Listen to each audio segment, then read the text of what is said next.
Hey guys, welcome back to ADP Art Creations. How are you guys doing today, guys? You know you're gonna get the art, you know you're gonna get the sports, you know you're gonna get the love, you know you're gonna get a little bit of the word all in one. I want to say happy Friday. Welcome back, everybody. We're going to have a great show.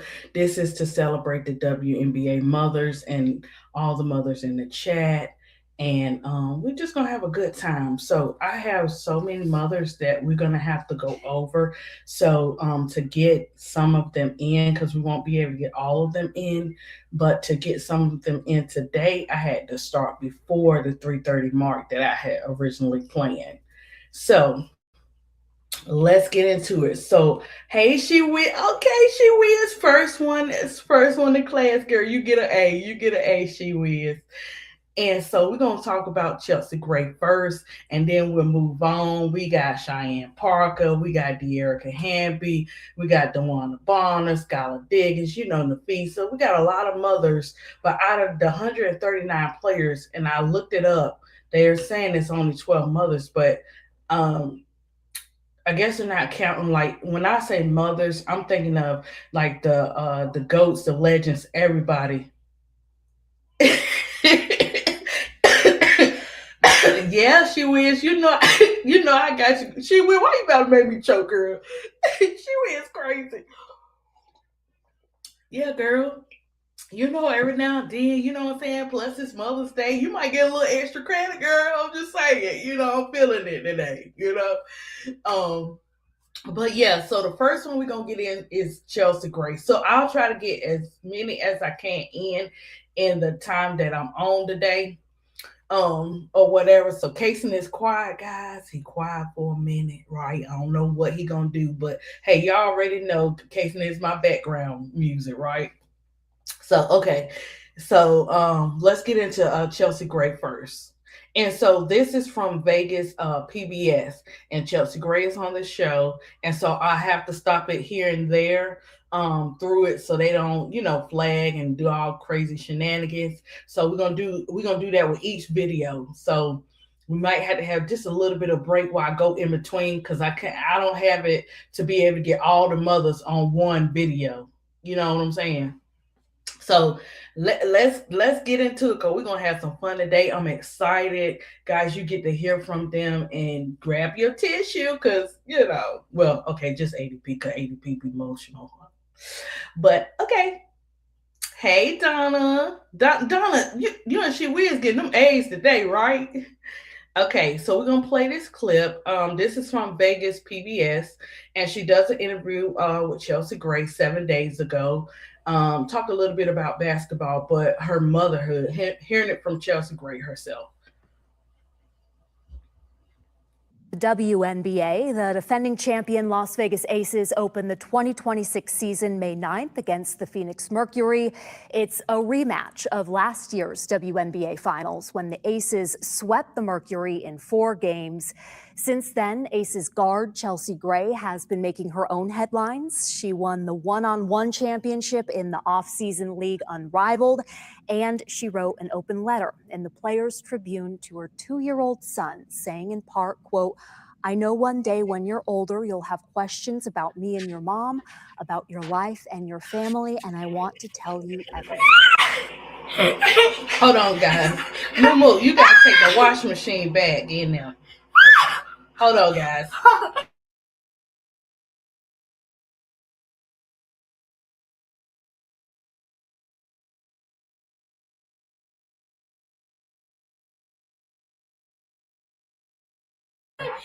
No, no paint today. Nope. Okay, so I'm gonna play the video while I get Kason together. A 4-time WNBA champion and 2-time Olympic gold medalist, Aces guard Chelsea Gray, thank you for joining. Thank you for having me. Was this a difficult decision to write this letter? What went into it? It wasn't difficult. I had help with my wife. It was authentic to us and our story, it was probably more like right now, obviously it's a lot more for me than for him. But one day if he has questions or like his journey and how cool this kid was when he was 2 years old, I wanted him to have something to be able to kind of reflect on. How cool is he? He's the coolest little 2-year-old, man. He has like such an electric energy. He's particular. He's funny. He's outgoing. He loves trucks, cars. Like all the kid stuff. He's just free and he's around all these cool people all the time. And he ends up being one of the coolest in the room. So And he's I love cooking it. with you. Yeah, he loves to cook. He every morning we go downstairs and he's like he does the eggs. He cracks the egg for me, and then I break it open and I put it in there. He loves to do like little things, stirring. Like he loves to help. He has his own little play kitchen that my wife put together for him. So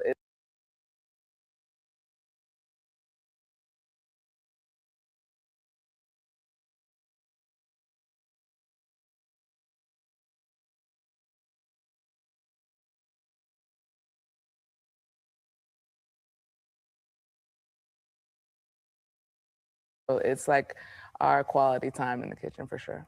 His name is Lennox, Yes. and some people might say that this was brave of you to write a letter like this. What do you think about that? Yeah, I don't necessarily feel that it was like an item of bravery. It's me. It's me on a paper. It's me and So let me see if I can pause it because I don't think she's gonna read the whole thing, but maybe I can just read some of. Sorry, guys. I can just read some of it for you guys. Um, but it says, let me see. Let's see if she does. in a letter. It's our family in a letter. It's him. Um, Okay, so she doesn't. We're gonna go back to it, and I'm gonna To read write a a letter little like bit. this. What do you think about that? yeah, I don't necessarily feel that it was like an item of bravery. It's me. Okay, so she says, "Dear Lennox, my big homie, turning 2 today. Happy birthday, my little man.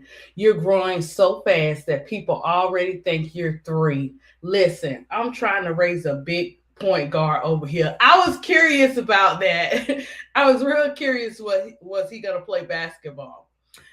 She says, "Your birthday has me thinking about a lot of things. And so I wanted to write you this letter, something for you to read when you're just about ready to spread your wings and set out for whatever big adventure life has in store for you. I know one day when you're older, you'll start having questions about me and your mom, about your life and your family, and I want to tell you everything. I'll I'll start with something about you. Anyone who knows you knows you're so funny, you're particular, and you're a little chef. You love cooking with me and being my taste tester in the kitchen. You climb up on your step stool and stand next to me when we're cooking together. You're cutting veggies, you're washing dishes, you're doing it all. It's been really cool to see. There's something so sweet about having a curious child and watching them find new things to love and enjoy. That might be the best part of being a parent. You're going to have so many interests and hobbies as you get older. Who even knows what will stick? I'm so lucky I get to be on your journey, watching you become you.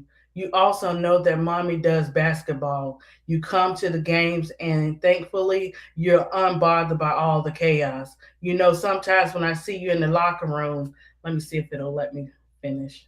It's me. It's me on a paper. It's me in a letter. It's our family in a letter. It's him.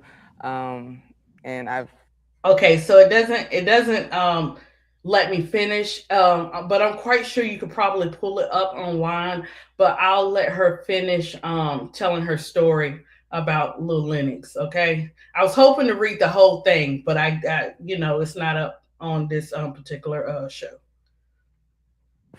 always been the person that kind of spoke my truth and just is me with my family all the time.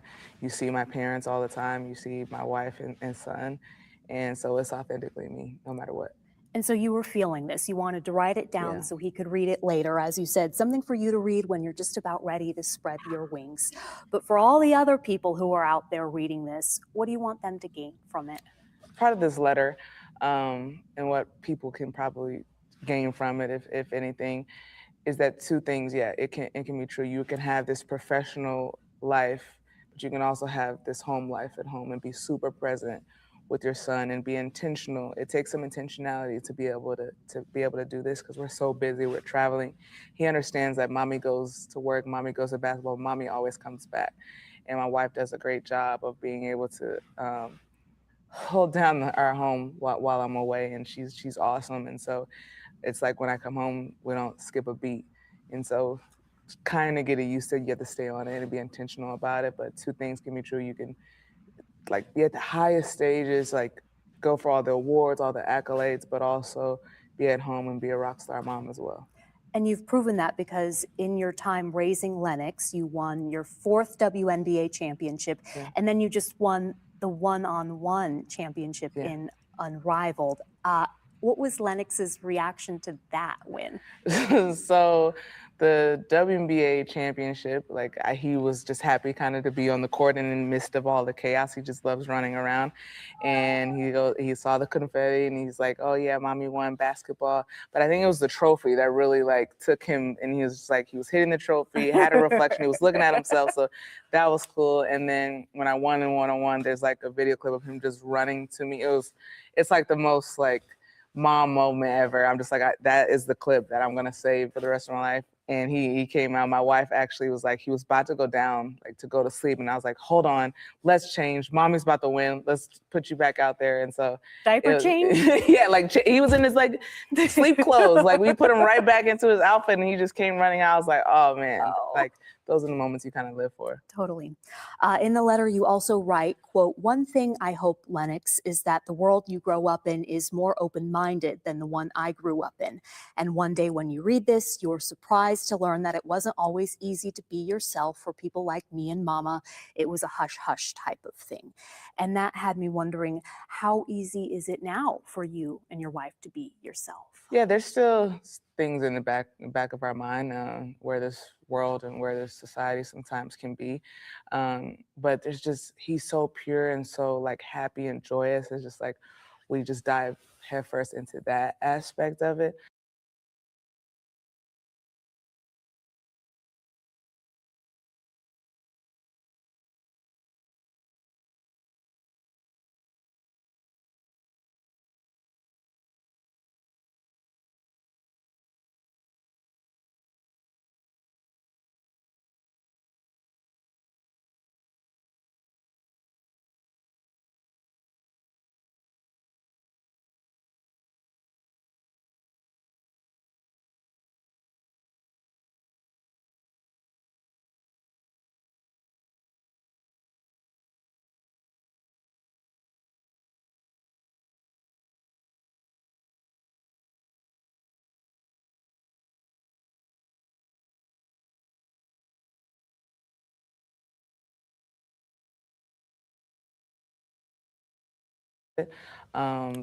There might be questions later down the line when he has like, okay, what was it like for me growing up when I'm two, and I have two moms, and so we do a really good job of making sure he's just surrounded by love, that it doesn't scare me. He doesn't know any different. He doesn't know that there is a difference.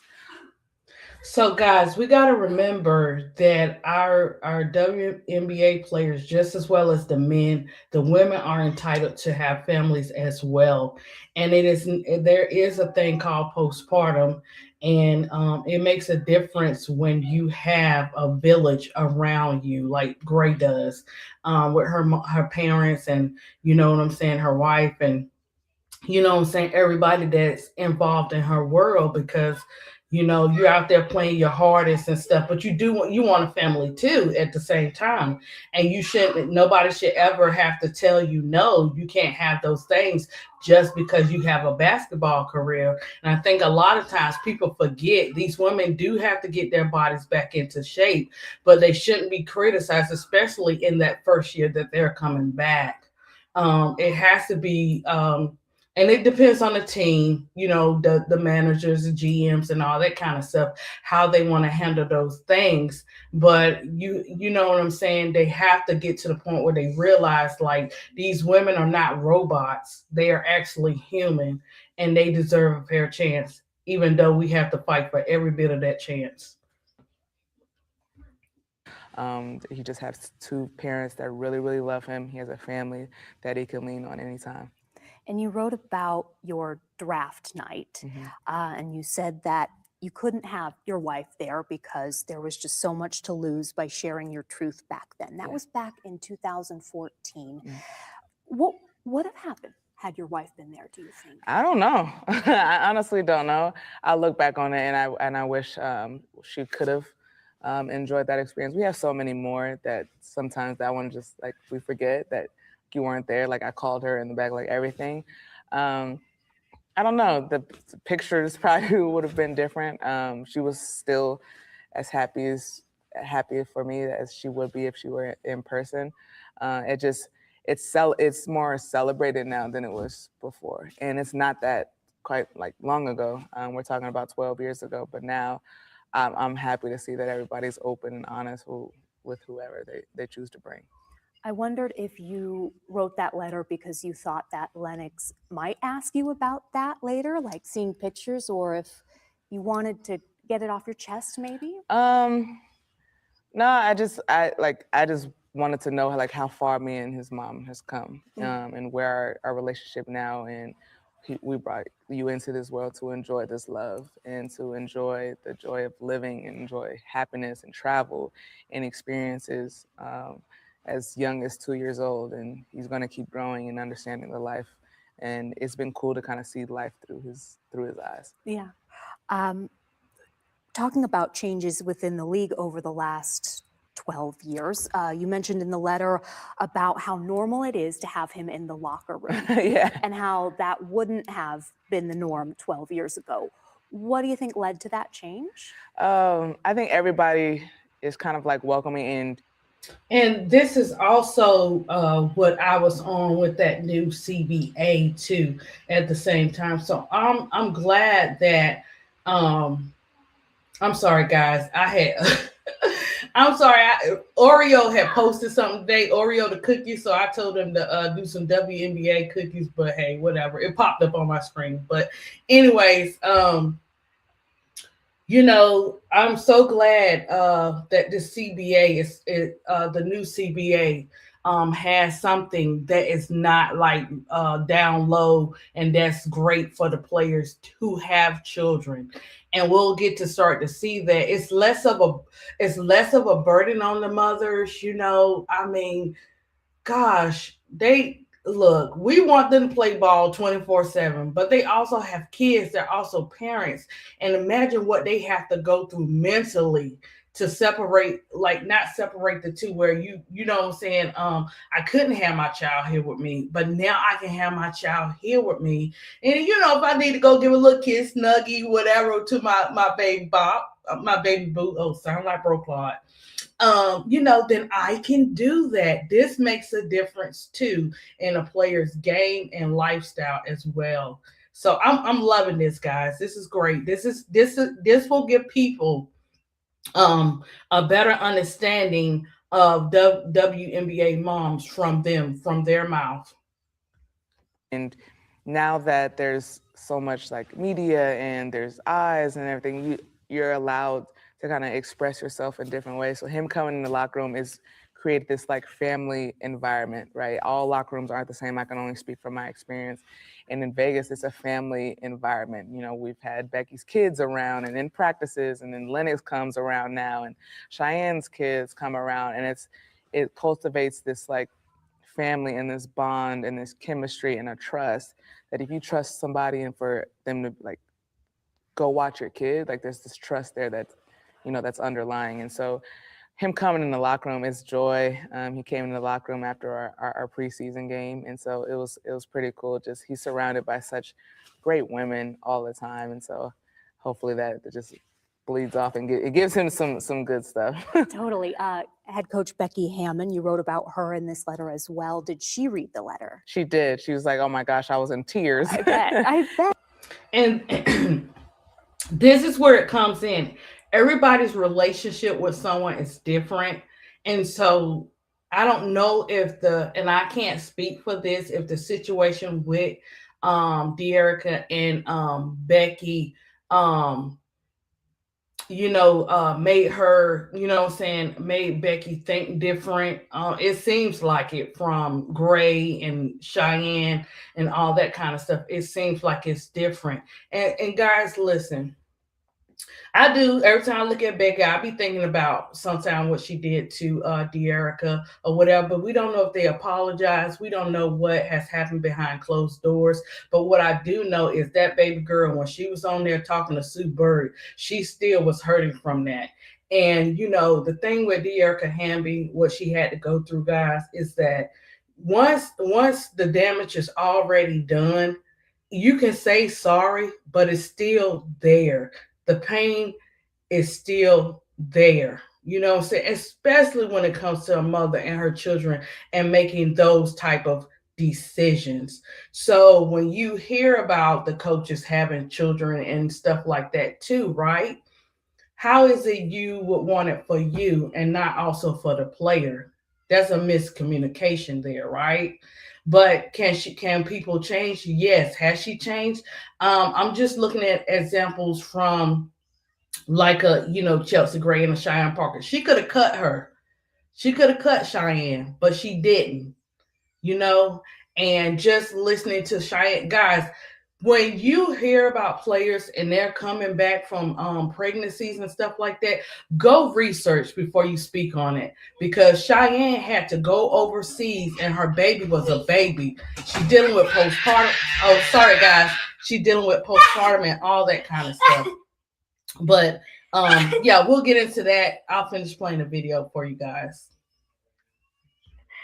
Yeah. Because you don't really get to say those kind of things to your coach, really, right? Yeah. Sometimes I think it's been really cool. Becky in the culture that she's cultivated since she's been here is very, very open. You can come to her about almost anything. And so I've come to her about being a parent, being a working mom, all the things. And so it's been nice to have that. Yeah. Being a working mom, I think a lot of moms out there can relate how tough it can be. What is an aspect of it, though, when you add that extra layer of being a professional athlete that people might not think about? Yeah, it's tough to be away. You have to compartmentalize like no other. I think athletes naturally do it. But being a parent, being a mom, being a super present, if you want to be that, people parent differently, and that's whatever somebody wants. But compartmentalizing is something that I've learned, and what does that look like for you? It doesn't matter if I win by 20, lose by 20. When I come home, all he wants to do is play with trucks, and it's actually it's kind of cool because I get a chance to kind of get away from it. And you sometimes when you were younger and you're in high school, you're in grade school, and you will look at a problem and you're just like, okay, how do I solve this problem? How do I solve this problem? And you step away, you come back to it, and it's like, oh, the answer's right there in front of me. I was able to see it. And that's what my son has been. It's like you step away from basketball, you come back to it with fresh eyes, because all you're doing back at home is playing with trucks and running around in the grass, and life is so short. So it makes me appreciate it a little bit more. The moments. And then there may be some people out there who say, you're a professional athlete, you can just hire a nanny, which maybe in past years might not have been true because of pay, but things have changed. What do you think about the pay changes, first off? First off, I love the pay changes. It's great. Congratulations on your new deal. Thank you. The pay changes are great. I think now basketball is allowing for women's athletes to solely have that as their job. Before, we would have to create different jobs, go overseas, combine all this money to be able to survive, honestly. And as far as nannies, I have one, we have one, and it's great. You bring somebody into your home and into your space, and you just have to find the right fit, honestly.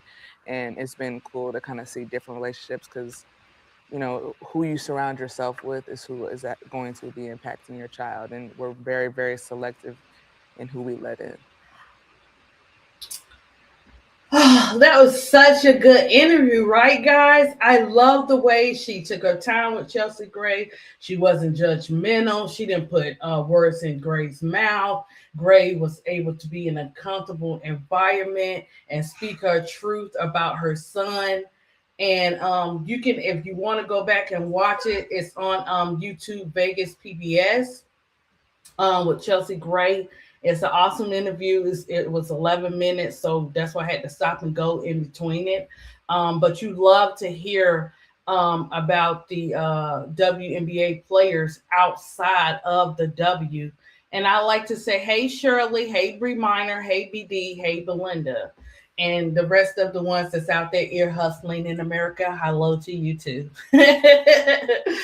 But yeah, so this is just giving you a brief summary of how Chelsea Gray feels about Linux. Now I'm going to go on to another WNBA mom.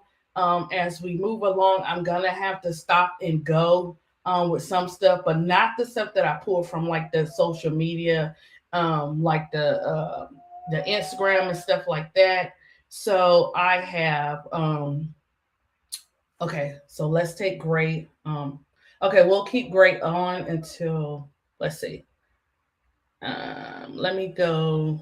Hold on, guys. Give me 1 second. I'm gonna put in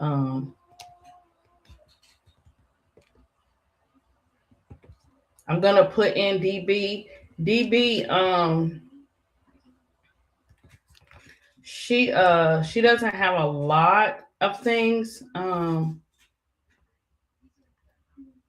But let's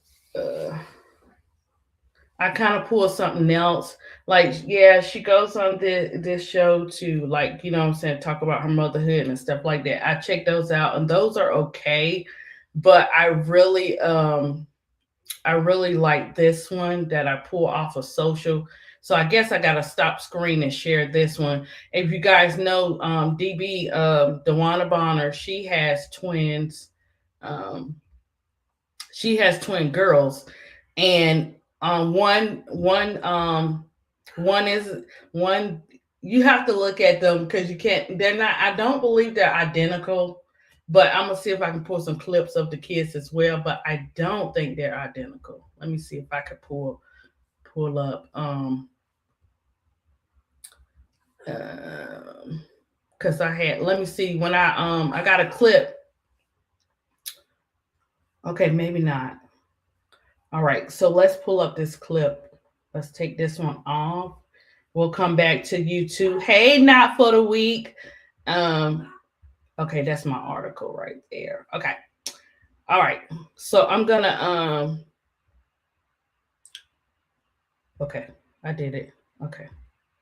Because each one I do, I have to share screen unless I'm pulling off from YouTube. Okay, so this is just something brief from DB. DB has been on shows to talk about her motherhood and her career and everything like that on some shows. And then she's all, if you want to see anything like with her kids and her and AT and stuff like that, she has it on her socials. But this particular clip I got off of IG. And you'll get to hear from her how she feel about motherhood. And it's different, like little shorts where she talks about motherhood as well. Did I share it? Okay, I want to make sure I'm sharing it. Okay. So we're gonna run it back. Let me rewind it back. Let me see. Okay. Let me make sure I got it on the stage, guys. Okay, I got it on the stage. There are a lot of mothers, whether they're goats and stuff, and they left. So I'm just gonna touch on as many as I can. So some of them might be short to try to get more people in. You play for them, so yeah, I love it. I can't. Being a mom. Oh my God, being a mom is the best thing in the world. I absolutely love my kids, Callie and Demi. I think coming off the court is just, they have no idea what happened in the game or in the practice, or you had a bad day at the gym. They always gonna run up and be excited to see you with that smile. So you kind of forget about that moment, that bad day. And it's just amazing, just running off the court, and you do this for them. You play for them. So yeah, I love being a mom. Oh my God, being a mom is. She's such a sweetheart, right? Let me see. if we have, okay, maybe I can play a little bit of that video, but I didn't really like that it was like giving me enough when it comes to DB talking about her kids. So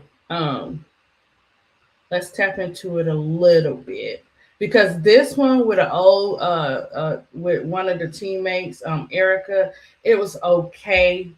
Um but it was in between, like she was talking about her career more. So you can also check that one out. But okay, we'll tap into this one and then we'll get into, let's go to the motherhood part. Hold on, guys.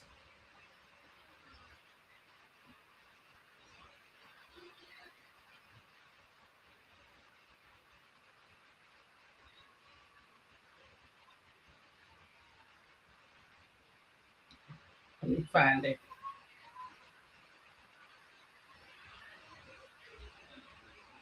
Let me see if I can.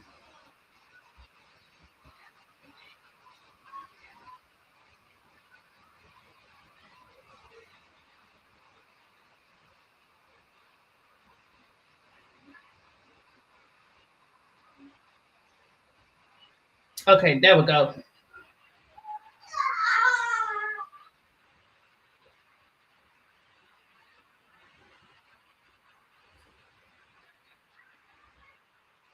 Oh, snap.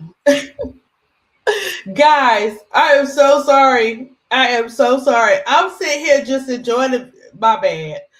Oh man, talk about shenanigans. Okay, let me share screen again. I'm sitting here like, oh, that's so cool. I found it.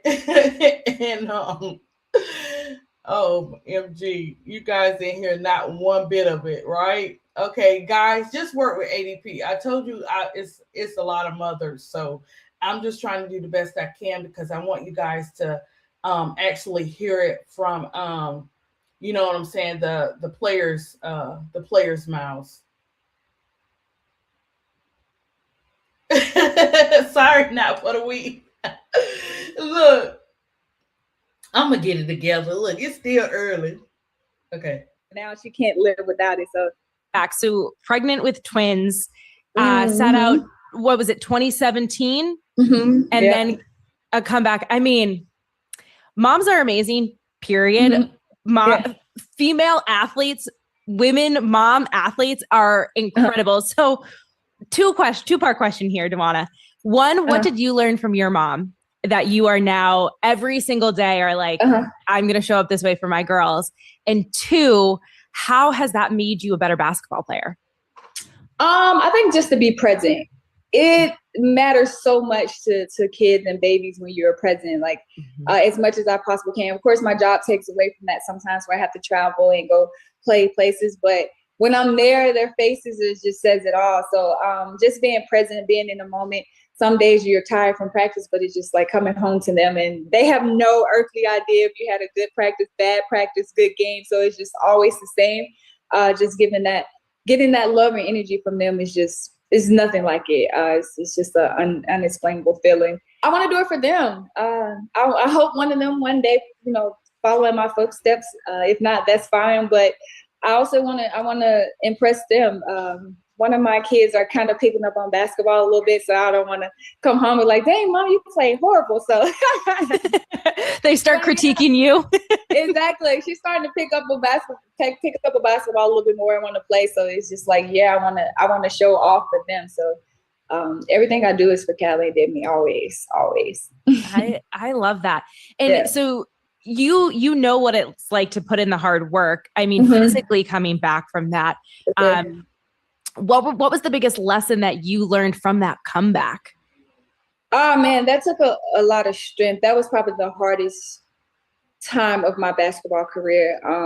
That was really, really hard to come back and play basketball again. It just felt like you lost everything. You couldn't run, you couldn't jump, you couldn't shoot. Like everything is just you starting from ground zero. So I really had to push myself every day, 2 times a day, just trying to get back balance. Because the first thing you lose when you're pregnant is your hips, and that's kind of what you need for basketball, So just trying to build that back up. You literally start from ground zero. But I was determined. I was really determined to get back in that next year, and then I did it. And so I'm sure that you have some empathy now watching people like Nafisa try to, come back. And I know she played part of last season, the end of last season, to play with Sylvia, but I'm sure you look at that and you're like, oh, I know what that takes. That feels like exactly.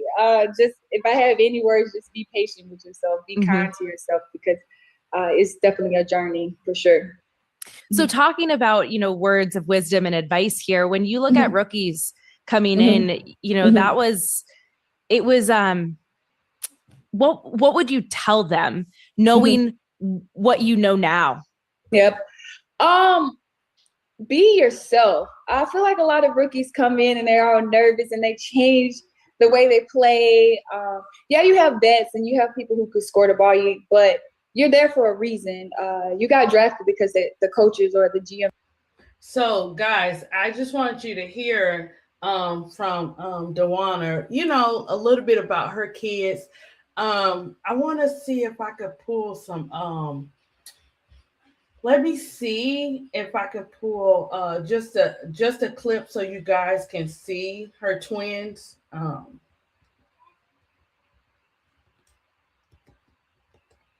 But I always want you guys to hear from the moms, because the moms will be able to tell you, the best of what they have to endure, after they have their children. Let me see. Do they have any? They might not have it on the socials, but she definitely. Okay, let me exit out of this one, and let me pull up. Let me pull up some pictures of the twins. I just want you guys to be able to see it. See her twins. Let me see if we could get one of them being older. Because I was seeing it yesterday. Okay, I got one that you guys could probably see. Okay. Give me 1 second. Look, it's all about switching screens. Stop sharing. Add. So let's share screen. And let's do, what's this doing? Okay. I don't know if they're gonna let us see it that way. Let's see if I can do it. Okay. All right. Let's pull it up so you guys can see it. All right. Let's excuse that. Uh-oh. Is this the one? Okay. Let me close that up. Okay. This is just, guys, giving you like they're a little bit, I think the twins are a little bit older now. Oh no, they may be still about this age. Maybe let's see. What year does it say? I'm trying to see what year this is. Okay, so Dewana Bonner and Candace Dupree have 2 children. Okay. They gave birth to the daughters 2017. So they're about what? 9 years old now. Oh, okay. Can you guys, let me see, make sure you guys can see. Okay, guys, these are the twins, and they are twin girls. And they do dress different. I don't see like them being identical. Let me see. I'm trying to make sure. Yeah. So they're about 9 years old now, guys. So no, they're not identical, which is far as when you're okay, that's it. That's what we got from her twins. Okay. So when it comes to hey Miss D, when it comes to twins, from what I was told and having my twins, was that it's safer for the twins to be it's more of a chance of survival when the twins are in different sacks. When the twins are in the same sack, it is either way it's all kind of chances, but it's less of a chance if they're in separate sex. So yeah, but those twins are fraternal, so they were in separate sex, like Casey and Kaden were. And but even having twins, ooh, that is something, right? If you know, you know. But yeah. So that is Dewana Bonner. You got a glimpse of her kids. You got a glimpse of what she had to say about motherhood. And now we are going to get into De'Arica. So, guys, we have covered Chelsea Gray. So, if you're just coming in, go to Vegas PBS Kids and hear the interview with Chelsea Gray. She did an interview, and it's about 11 minutes. It's a great interview talking about the letter she wrote to Lennox. And just having to be able to balance the two with her career. We got DB, Dewana Bonner, let you know. And she be on her social now. She be real about her kids too, right? And so you can find DB talking about her kids on her socials, and you also got to listen to her say a little bit about her motherhood. Now we're getting ready to tap into De'Arica Hamby. Guys, like I said, work with me through me pulling up everything because it's impossible to have them all on one video. And I just want to make sure you guys get an idea of what these women are up against and how they should continue to be celebrated in this wonderful Mother's Day week and weekend for all the mothers in the chat. You know what I'm saying? All the mothers in the chat, all the sister, brother, cousins who have been mothers to others, because it takes a village. I salute every last one of you. It's not always that a mother has to have that child out of their womb to be a mother. So, with that too.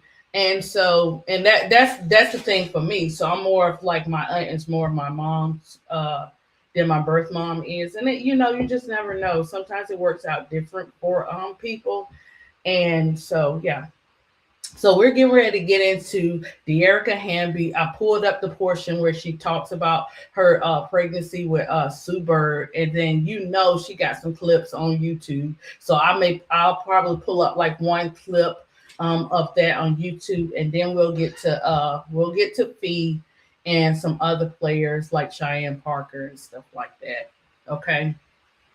But if I probably will not get to all of the moms, but I wanted you guys to get some type of idea for this Mother's Day celebration. So to all the WNBA mothers out there, we salute you.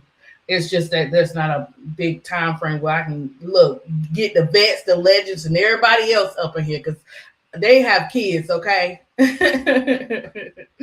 So yes. Okay, so next I'm getting ready to pull up De'Arica Hamby. Let's share the screen. Okay.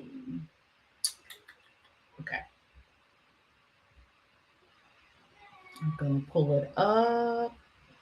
Okay, I'm gonna go back to StreamYard, pull it up, and I'll stop it in between, but I shouldn't have to. I don't think it's that long of a portion, but we'll see, guys. We'll see. The build up, like you said, had already been like being anticipated, and we'd been in the finals, been in the semis. So I think, like I said, it was kind of one of those things where I felt like we were gonna win it that year, regardless. We had a very special team. I think we had 7 players averaging double figures. I don't know. No, you guys are tough. Yeah. So yeah, and then I think just the situation that I was in at the time just made it a little bit more special for me. But obviously, Asia getting one, Jackie getting one, KP, it meant a lot. Yeah. How would you describe Chelsea Gray's playoff performance? Oh, it was crazy. But another thing, like adversity, like she about it, like literally from the jump. So I'm not going to spend too much time. And like I said, I know it's ongoing, but for those that don't know, De'Arica has filed a federal lawsuit against the ACE. Like, what are you already learning the difference between 1 and 2? See, when I say I don't like talking about this, because I feel like I've been very, very blessed with my kids and their temperaments, and their Maya is so emotionally mature, and she understands this life. So I don't know, they've made it easy to like, or easier, I should say, to do what I'm doing and to be successful at it and to be confident and to like, to do what I'm doing right now. Yeah. So how would you describe your ability to juggle both? Like to juggle being a Yeah. mom and being a professional athlete? I mean, I think, and I had a conversation with Bill Lambier, like when he first got there, and that was kind of one of the things because I was on my phone at halftime checking on my kids. Yeah. And he was like, "You need to pick." And I think it's gotten me in trouble at times, or I wouldn't say trouble, but maybe I'm not where people like after they've seen, you know, like like spots of like bright spots in my career where I could be or where, because he would tell me all the time, like, what's stopping you from being stupid?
Stewie or like, and for me, life is bigger than basketball, and so my kids, when I'm done playing, they're gonna still be there. They're gonna not for the week. I'm so like I'm. Oh my gosh, yes, I was. Thank you, Doc, for the week. I was gonna try to play it off, but since you brought it to America's attention, we can tell who paid attention up in this chat. Yeah, I was saying when she said that he was like, you gotta choose. I said, this is what a lot of WNBA players have to go through behind closed doors. And she did that laugh, but it wasn't like a happy laugh. You know that cold laugh is what she's saying, right? And I said, kudos to Dearica Hamby for standing her ground for what's best for her life and her being able to tell her truth, her story, and being able to say, hey, this is my body. I can play ball and I can be a mother at the same time. You know what I'm saying? Especially in the beginning of this interview, she talks about how or it might be at the end where she says she's always wanted to have kids, you know? So those are some of the choices that these WNBA moms have to make. Sometimes they try to like say things like that in a slick way of telling you to have to choose and make those type of decisions when that's not their life and that's not their decision to make. Thank you for not for the week. So they come first, and I think that is always like at the forefront of like who I am and what I am, and like how I handle my kids, how I handle my friends, how I handle my family, always comes first. And I think, yeah, like sometimes like, well, could you be further if you just focused on basketball? And I'm never going to be like that person or player. So I would argue, I hear that point. And it's I think changing some now. people, it's definitely changing. Yeah. And I think some people do what works for some athletes is to be just like 100% in, and they can't have any, quote unquote distraction. Yeah. But I might argue that your ability, having to do this early in your life, having to do it often in your life, and like handling, we'll just call it adversity, not that kids are adversity, but it's like, it's part of your life. I would argue that the balance that provides you actually allows you to be who you are on the court right now, or else how would you have gotten over some of this adversity? Right. Like have practice in it in a sense. Yeah. And when people this is when I like Sue Bird cooking. She cooking up here with Dearica because this is what Dearica needs, guys. And this interview is an awesome interview, I'm telling you. And you can just hear when Dearica is talking about everything, you could just tell she's still hurt by that. And it when people hurt you, you forgive, but it's still in there. You know what I mean? So When people like talk to me, they always talk about like how joyful I am and how joyful my kids are. Yeah, and your perspective's different. Yeah, my perspective is way different. Yeah, and it's also part of your legacy, right? Like you're one of very few. There are moms in the league, of course, and they're good moms, but you're one of very few that have come back. You might be the only one. Are you the only one to come back twice? Skylar. Oh yeah, Skylar. And then, but at the time, I didn't know that because she announced like shortly after. Okay, yeah. So you guys are at the same time. Yeah, we're at the same time. And then Cheyenne Parker now, so she's coming back. Okay, yeah. So you're on a very short list of players that have come back from having 2 kids while playing. Yeah. And that's part of your legacy, and that's special. Thank you. So Legend was born March of 2023. Was getting back on the court. We already talked about it a little bit earlier. Yeah. Was it different this time? It was easier, but I also didn't. It was easier? Yeah, You're crazy. I need to see your mom's genetics. Let me tell you, some people can be. It depends on C-section or vaginal. Vaginal, old school be like, I was like, don't take that. They were like, don't take that baby out. You know what I'm saying? It's still, after 3 days. So, they had all kinds of stuff you could not do after having a baby. But it just depends on which route. So, but when I had them twins, I know nothing about. I was trying, guys. I was really trying to do a vaginal. I was really. They was like, look, we not, mama, we not gonna turn the same way. We gonna cause some confusion up in here, and you're gonna have to do your very first C-section. I was like, OMG, America. And let me tell you, when that happens, you think you all bold and stuff. And I don't like nagging pain. That's why I ain't got my tattoo of my baby on my arm yet. I don't like that type of nagging pain type of thing. I like, look, go ahead and get it done, get it over with type of thing. And after you have a C-section, you got to figure out what side of the bed to get on. You know what I'm saying? Like, you can't get off on that a certain side. You're going to be in crucial pain and stuff like that. You know what I'm saying? So it's a certain way you got to get off the bed. It's a certain way you got to move, man. I'm telling you, it's real life, okay? But yeah, let's get back to De'Erica. They think I'm crazy too because I wasn't I was gonna just rest and come back after All-Star. By the way, it's crazy that you've been able to come back so easy. Not you're crazy. Yeah, no. Just wanna. And that was postpartum. I was kind of like, I'm just gonna chill and just give myself the 6 weeks. And I was kind of like, they sent me some bands and I was kind of like doing some clamshells here and there, like laying on them, breastfeeding them, clamshells. And yeah, I had no intention, just with everything collectively that was going on, to come back until after All-Star. Okay. And then I had a moment where I was like, you know what, I'm gonna go back and play. And literally I called Karen Bryant at the time and I said, I'm coming back to play. And I think camp was in 5 days. She was like, okay, okay. So I get to LA and I'm working out the next day and I'm literally maybe 6 weeks, like postpartum. Yeah. And they're like, we're gonna ease you in. I'm like, okay. So I do like stretching and a stuff. truck and then I'm practicing by the end of the day. Of course. And I was like, it was like, okay, just 5 minutes, like a little up and down. And I was like, nope, I'm gonna keep going. And so I don't know, I think being not forced, but having something to push myself to do allowed me to come back a lot quicker. And I imagine the motivation was was there. Yeah. And I think at the time, I had a decent season. It wasn't like my best, but I think it was, you're getting back into it. Yeah, it was I wanted to prove to myself. And then obviously the situation that I could do it. Yeah. And I played in all 40 games. I remember one game I sprained my ankle and I didn't care. Yeah. Like I taped it up the next game and I was like, I'm playing. So yeah, that's impressive.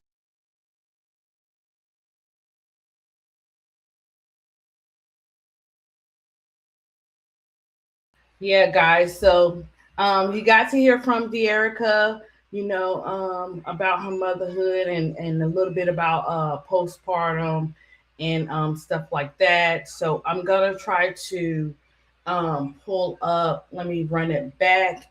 And let me see if I can pull up just so you guys can see her children if you haven't seen her 2 bundles of joy. Let's see. Okay, we got one. I'm at Leslie's butt. Custom made, some artwork done on it. And this is from a kids store in Vegas.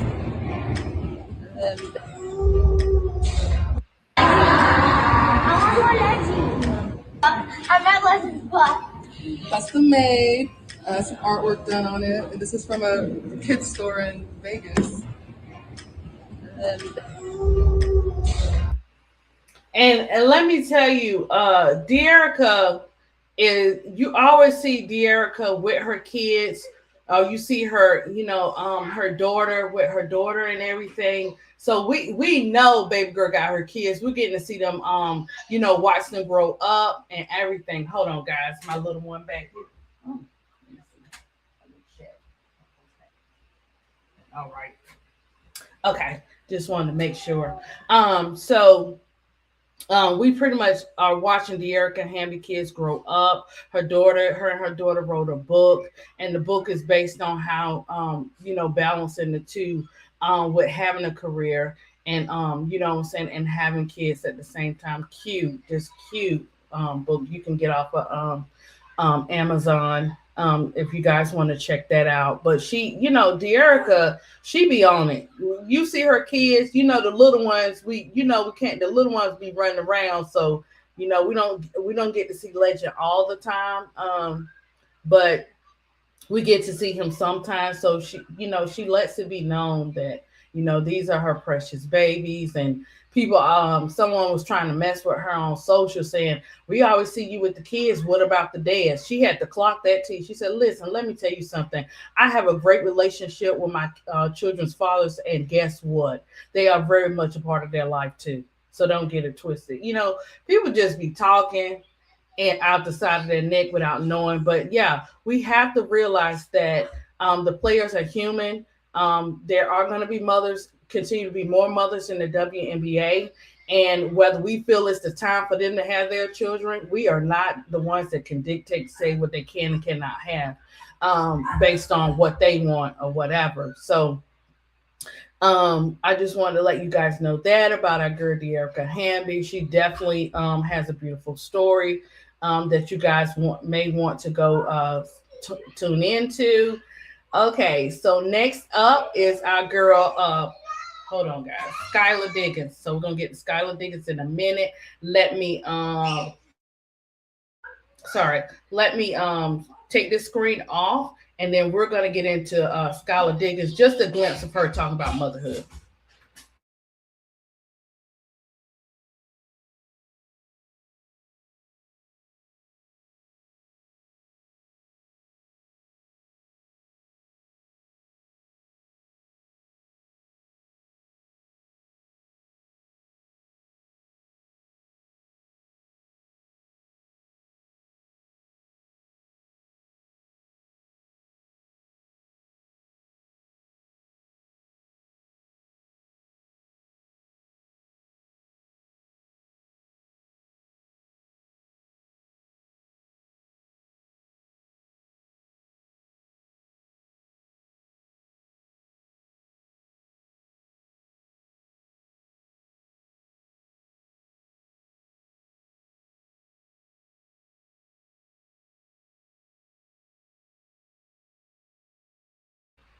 So this is going to be one where she first had her first baby.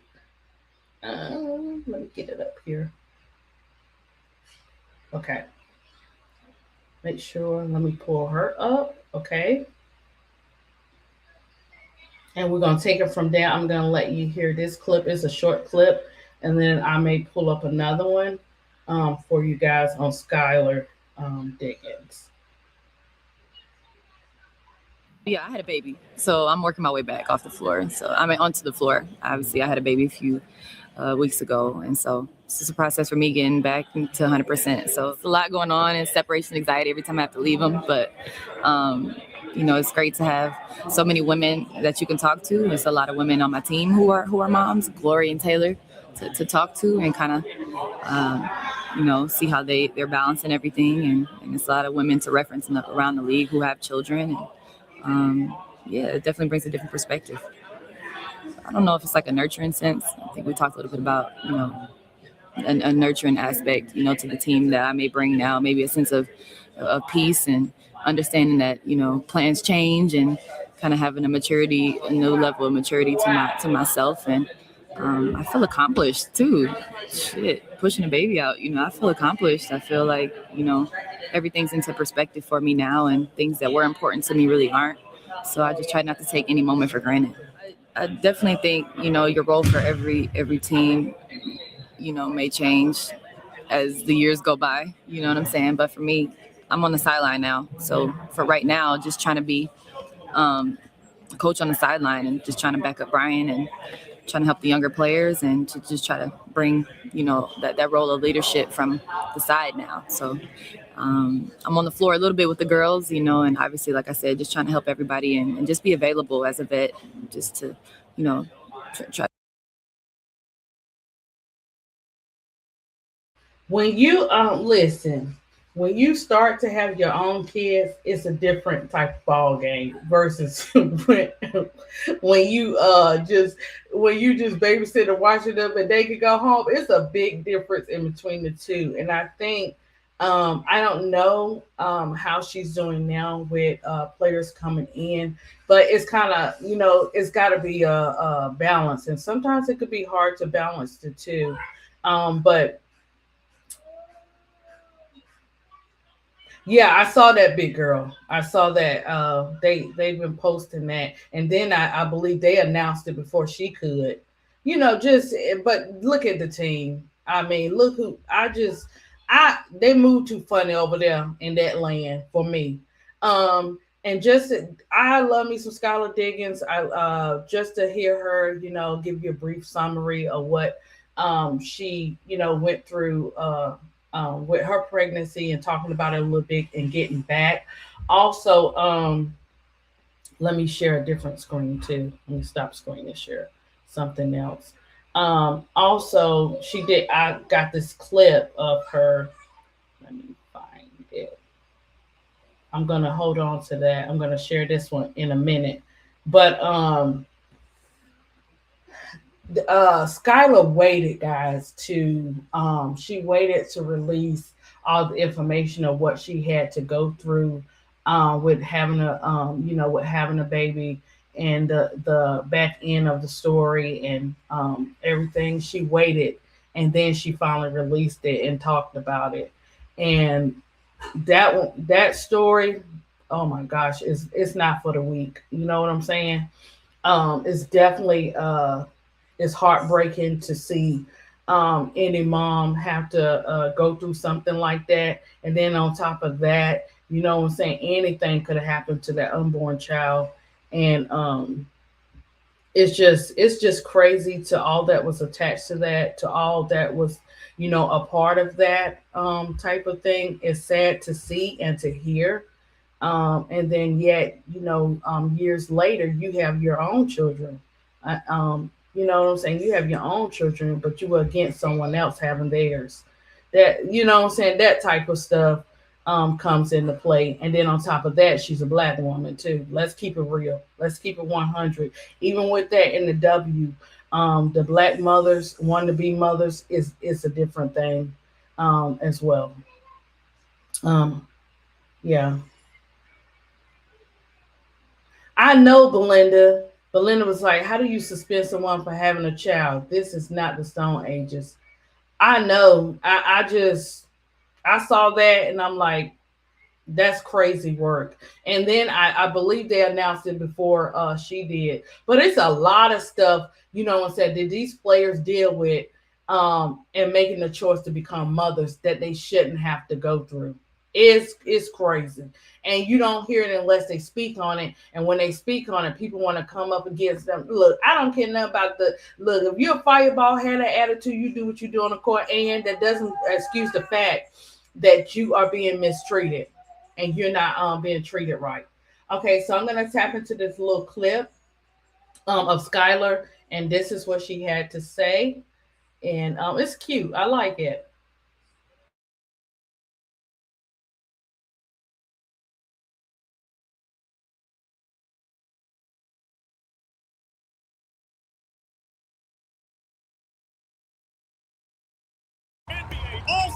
Olympic gold medalist and mom. How do you do it? Who's watching the kids? Should you be training?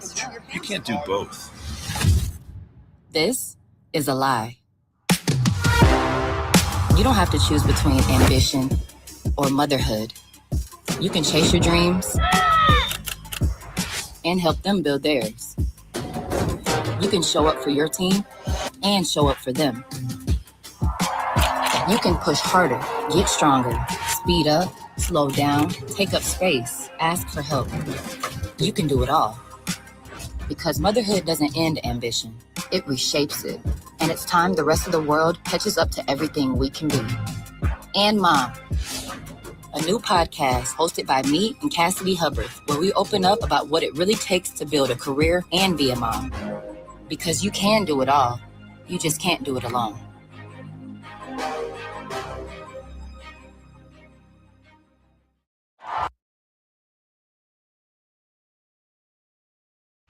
Boy, did she sum that up, didn't she? And left no crumbs. I love it. I love that Ann Mom is doing that. And yes, Bree Minor, definitely workplace dynamics, women pregnancy, personal experience, women supervisors, and worse than men supervisors.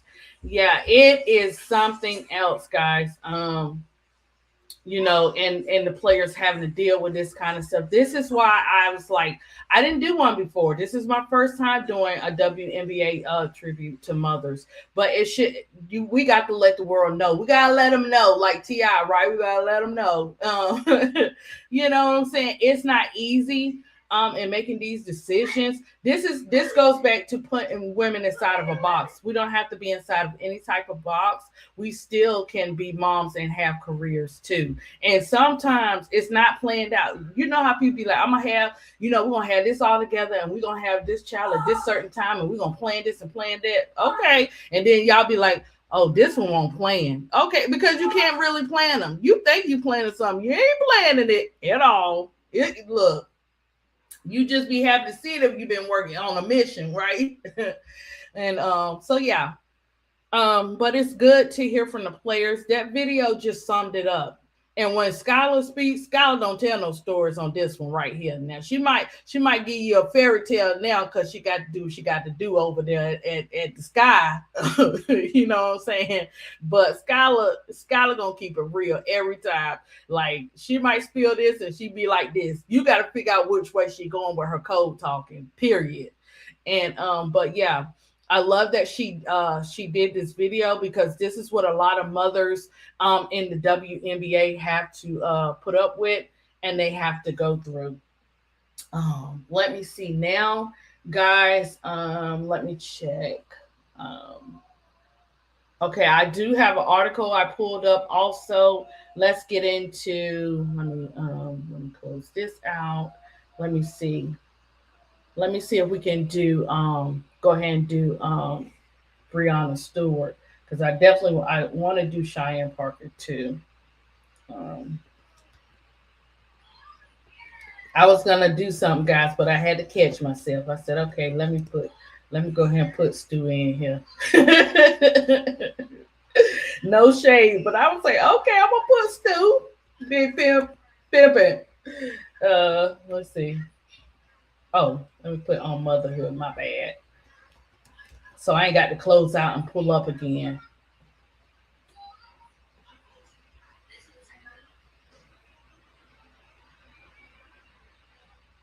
Okay.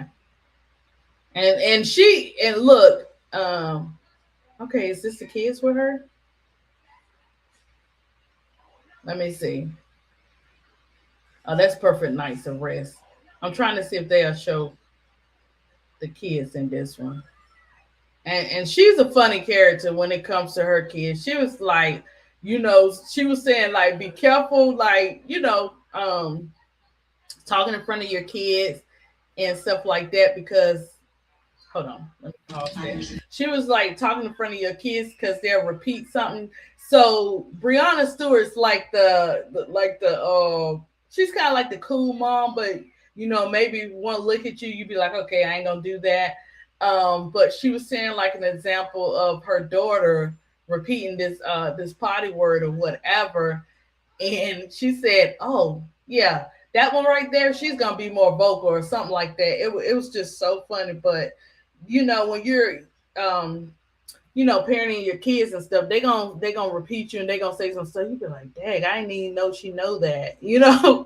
So Stewie is funny. She's hilarious. Okay, so let's tap into this is about 2 minutes and balancing motherhood and playing in the WNBA by Raz and Jazz Sports. Years ago.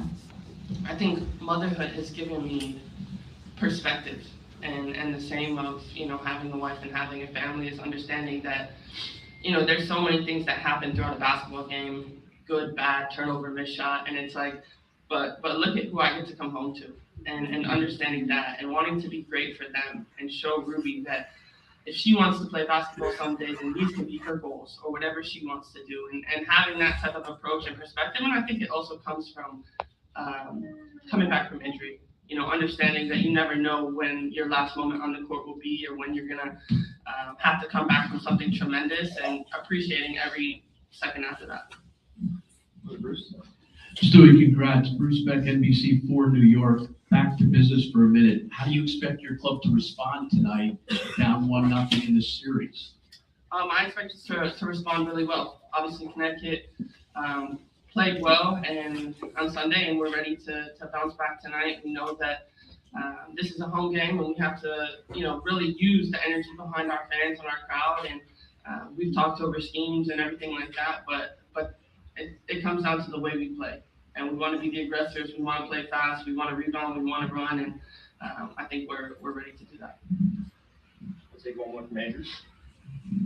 Hi, Brandon. Andrew Green with the New York Post. You've been a part of plenty of successful teams with plenty of talented players. I'm curious how you change. So let's go. She gave a little bit on a little bit about motherhood. Let's see some of her highlights here. Okay. Okay. First of all, I'd like to say that I'm really proud to be here and to come back from injury. You want to stay with mommy? Come here.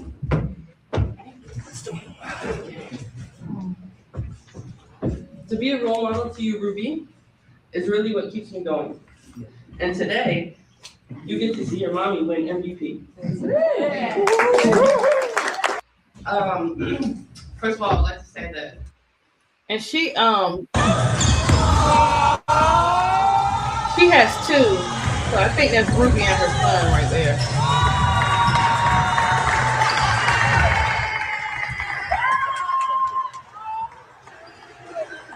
No, that should be okay.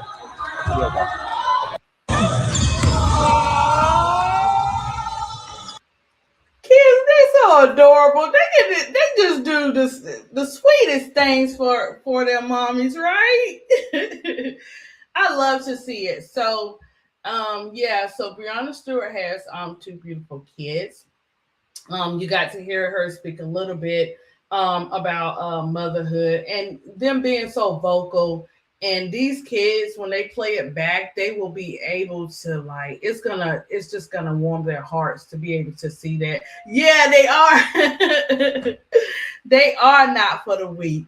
So we're gonna get into Fee. We're gonna get into Fee, and we'll get into Cheyenne Parker. I know Bria Hartley has one. I have an article. If I didn't close it out. Oh, I got some more. Okay, so let's do a little bit of the article, and then we're gonna tap into let me go to Breonna Stewart. We're gonna tap into Fee. So I'm gonna go ahead and put Nafisa in here, and we'll have it so we can play it right after. But I am gonna why am I doing that? Okay. Right. Okay. So we'll get into Fee next, but let's tap into this article So yeah, I am gonna have to close out. I'm gonna have to close out because it's not gonna. It doesn't let. What's so crazy about it, guys, is I can't pull up 2 articles at one time. If I can, um, I don't see it coming. I don't see it happening today in America. Um, but I will ask Tony and Keisha about that one. Okay. So I want to share this article with you guys because I didn't know. This is where you learn who some of the moms are, right? And this one I was like, girl, I didn't know you was a mom. Okay. Kudos to you, right? Okay. So this article is from Yahoo Sports, Los Angeles Times. The title is WNBA Motherhood: The Balancing Act Between Career and Kids. This was Sunday, May 11th, 2025, which was last year. Here you have in the picture, you have the sports coach Lynn Roberts, joined by her twin sons Henry front and Miles far right, and players from left, Maria Odyssey Sims, Dearica Hamby, and Emma Cannon, all of whom are navigating the WNBA careers and motherhood. Okay, so let's see. Okay, so I'll read some of the article. I'll try to read from each one a little bit. Yeah. This is not, look, this is history lesson day, but we're gonna sum that up, okay? All right. So even on Mother's Day, the day dedicated to relaxation, pampering for moms, the Sparks will take the hardwood and Torrance sweating through defense sets, refining footwork, and hitting jumpers. Okay, here we go. There's no time to pause. The WNBA season opener is less than a week away. The grind of pro basketball never lets up, and neither does the grind of motherhood. Odyssey Sims' latter role of often kicks in when she steps off the court when the final whistle sounds. Her 5-year-old son, Jaden. I didn't know Odyssey had a son, but that's why it's always great to do things like this because you find out new things. So Odyssey Sims is a mom as well. She has a 5-year-old son called Jaden. She said usually waits nearby. Her best friend, Mama's baby, he shares her wide grin. They move as one, even at the Sparks training camp. So Odyssey said, I'm used to bringing my son with me all the time, Sims said. He loves coming to the gym. He has his moment where he's like, Mom, I'm ready to go. I'm like, son, it's 10 o'clock. We haven't even started. So yeah, you do get that. So balancing a career and family requires strategy, support, and sacrifice. A daily reality for moms nationwide. For Sparks players like Sims, Dearica Hamby, Emma Cannon, and Maria K. Okay, then the balancing act plays out under public eye and pressure. Okay, I just want to make sure I had it up there, guys. Y'all know how ADP be doing.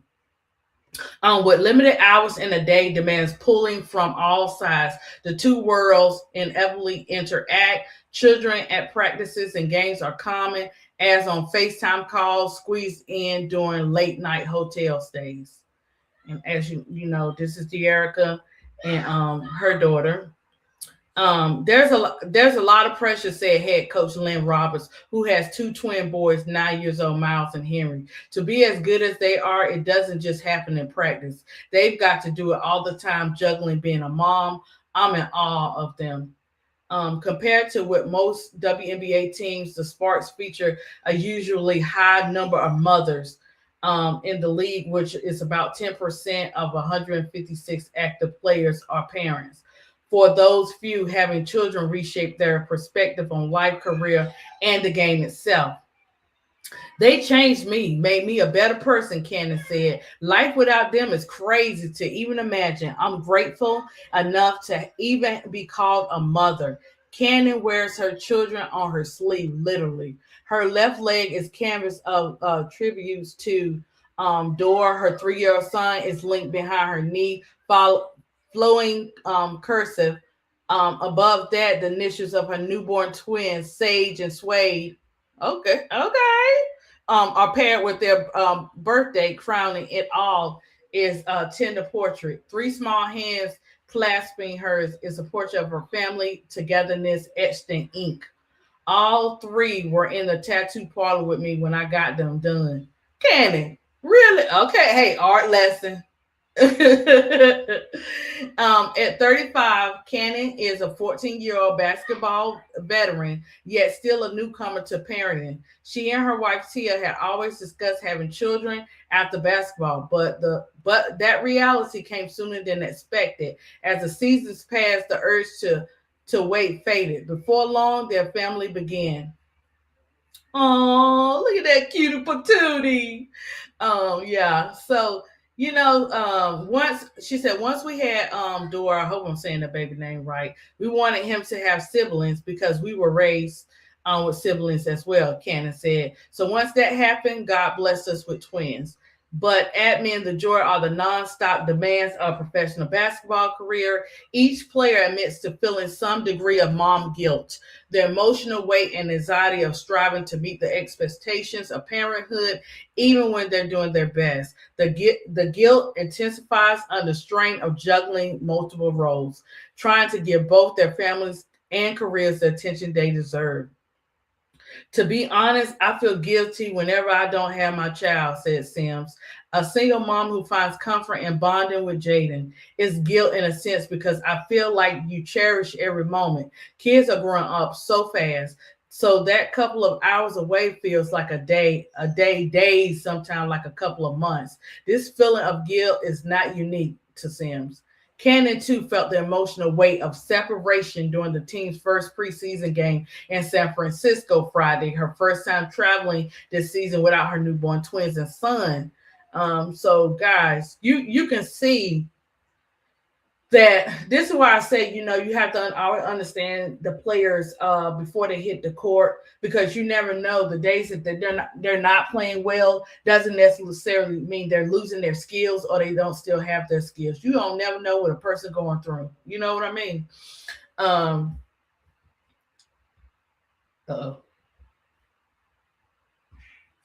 Okay. Just making sure. Look, guys, I'm just making sure I'm on point now for the week. Y'all can hear me. So yeah. So it's a heart of guilt, separation anxiety, a reality shaped by travel demands of playing in the WNBA. The Sparks will play 24 games on the road this season. So you got to remember they got games on the road separate. All games ain't played at home. So imagine all of that too. It's deep. It's deeper than what they show, but they still come out and they still play the game. That's why I say you have to take your hats off for these mamas. Hamby says, in the beginning, being apart was emotionally challenging for Hamby. She and her daughter shaped a deep bond, training and walking red carpets while matching outfits. When Hamby left for trips, Amaya would ask, why are you leaving? Why go? Every day, Hamby said, reflecting on the guilt, Amaya is texting me like, come home. Aww. Look, De'Erica, you're not going to make me shed no tears today. Okay, girl? Okay. But as Amaya has grown older, she's become more understanding of her mother's commitment to basketball. Hamby also acknowledges, despite the pressure of her job, being a professional athlete offers unique opportunities to be present in her children's life. In the off season, she hands-on. And if she going overseas, them babies going with her overseas, okay? That's a mom. That's a great mom. All of them are great moms. It's her way of making up for the time basketball takes away.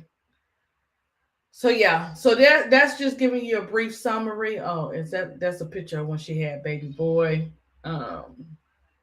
That's Odyssey Sims, her son. He looked like he was probably about 2 right then. You know what I'm saying?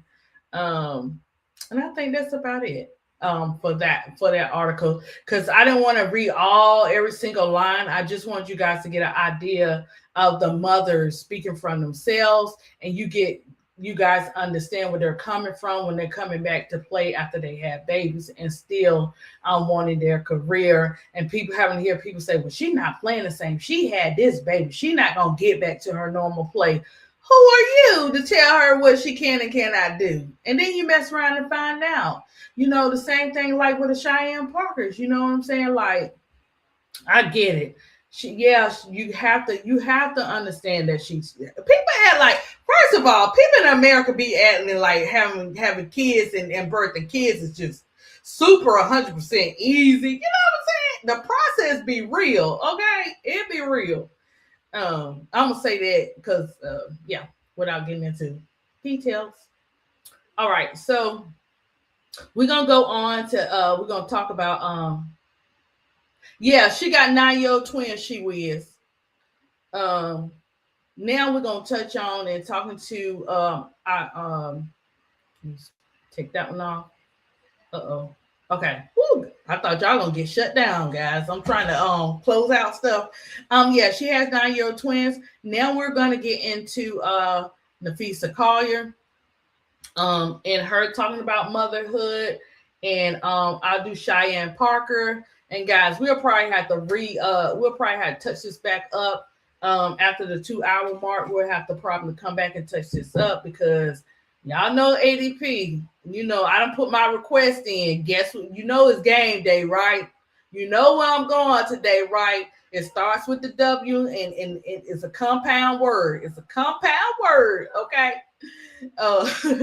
So I'll be doing that and running a couple of errands and stuff like that. So let me get into Miss Nafisa. I hope you guys are enjoying this content. You know, it's beautiful. I was so excited to do it because being a mom, it's no joke. It comes with a lot of sacrifice. It comes with a lot of decisions that we have to make on our careers. And nobody is going to sacrifice for their kids like a mom and a dad. You know, the real ones out there, or the real grandmoms, or the real aunties, or cousins, or whatever. The village, your village. Nobody's going to do the things that your village does, right? And so it's a lot. You know, you're not going to always hear the stories. You're not going to always know. For me, you know, I knew, like taking a cut. When I say I took a cut, I took a major cut. When I left teaching, right? But I had did it for 12 years. That you have to be able to pass the torch to somebody else, right? And not get complacent. So after that, I took something part-time or whatever. And I was like, God, like this is a lot. Like I'm missing, you know, my kids and, you know, and stuff like that. And, you know, when you ask God for something, let me tell you, be careful, okay? Because He's going to give it to you. It might not be in the time you ask Him, but He'll give it to me. And I knew that I would have a sacrifice financially, but I had to, guys. I had to, when I found out that Kason, you know what I'm saying, had autism, I had to sacrifice and I had to fight to get him the speech and OT, because you cannot just say your child has anything or you think this. They're going to pull from their doctors. You can have your own, but they got their own stuff going on. And the process of that is not easy. So please don't be hard on parents where you feel like they just being lazy or they can't get their kids to help. Oh no, baby. It's crazy work. It's lists that you have to get on. It's a whole lot of stuff that you have to do. But I feel for me that in Kason, I homeschool Kason, right? And so for me, Kason needs that one-on-one. And I don't want Kason to be neglected in the process of being around. Like you can have them go in the classroom, but you have so many other kids in there. And I've had friends that are teachers, special need teachers, whatever the case may be. And they were saying, guys, even when they had 6 kids in the class, they can only cater to about 1 or 2. I'm not saying those are your kids because I don't know. I'm just keeping it real on what they were saying and stuff like that. Because I always want to hear feedback. So I had to sacrifice.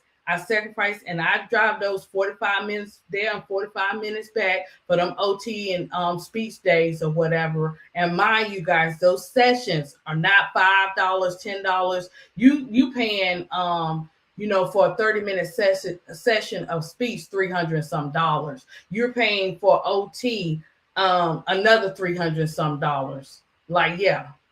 So we gotta do what we gotta do for our kids, and sometimes people don't get to see what mothers actually have to sacrifice or whatever the case may be. So that's that. So we're gonna get into Nafisa Collier. So any sacrifice you made for your kids, whether the kids agreed or not, and you the parent, kudos to you, because you running that ship, and you got to do what's best for you and your family. And later on, the kids will understand, right? So we're gonna get into our girl Nafisa. Hey, Moo, what you up to? And guys, yes, I did. I told. Yes, thank you. Oh no, we're not doing no painting today because we didn't tell America that the paint that I let you paint on the carpet yesterday, that I'm trying to get that out was for alcohol. And it didn't work, guys. So I got to go back and get the real stuff. But anyway, he got that acrylic on that nice carpet. And yeah, okay. No, baby, but I love your painting though. Get you some color pencils and stuff. Okay, so I'm gonna play Nafisa Collier, how she talks about motherhood. This is an early part. And it's coming from the NBA site. So do I do that? Well, either part, I'm gonna have to. Okay, maybe we can do this one. Okay, we'll do this one to be on the safe side, because I know maybe I'll have to take some of these out, but at least you can get some kind of idea of yeah.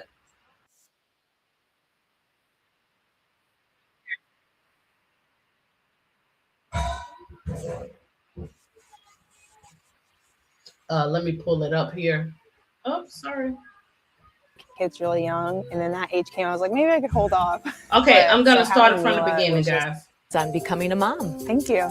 It's really exciting to see you back around your teammates with this sweet little baby. But before we get into talking about your daughter Mila, let's take it back before she was born. And I'm just kind of curious about, had you always wanted to be a mom? I have always wanted to be a mom. I've always loved kids. My whole family loves kids. My dad and brother, too, are obsessed with babies. We all are. And my parents had both me and my brother young, so I always wanted kids really young. And then that age came, I was like, maybe I could hold off. But so having Mila was just like a dream, and I've loved every second of it. I can't stand to be away from her, honestly. I'm obsessed with her. Her face just lights up with anything, and she just all smiles and giggling all the time. It's just so fun. So in those first conversations of finding out when you were pregnant, was one of maybe the second thoughts of, oh my gosh, how is that going to impact me as a player, and will I be able to play? Definitely, because basketball has been, my main focus for so long. I definitely obviously thought about what's that going to look like. I called Cheryl the next day because I knew she was going to have to start planning. I knew she was going to have to start looking at what the season would look like. They've been great with everything, because I probably wasn't going to be able to play, and if I did, it wasn't. So that's good that Nafisa Collier did the right thing by letting them go ahead and let them know ahead of time. This is how this year's gonna look, and that I'm expecting my child. Because sometimes they can wait because they're nervous about what all the drama, what people may say. You never know, but for her to give a heads up, that's good. Wasn't going to be my top self. So what does go into the mind of a professional athlete? Because I think that your profession is so rare, and so much of it relies on your body and being physical and being able to do the work you need to do. So is there some angst and anxiety around that? So funny enough, when I was pregnant, no, because I was like, I'm going to work out. I'm an athlete. I'm just going to pop her out and it'll be fine.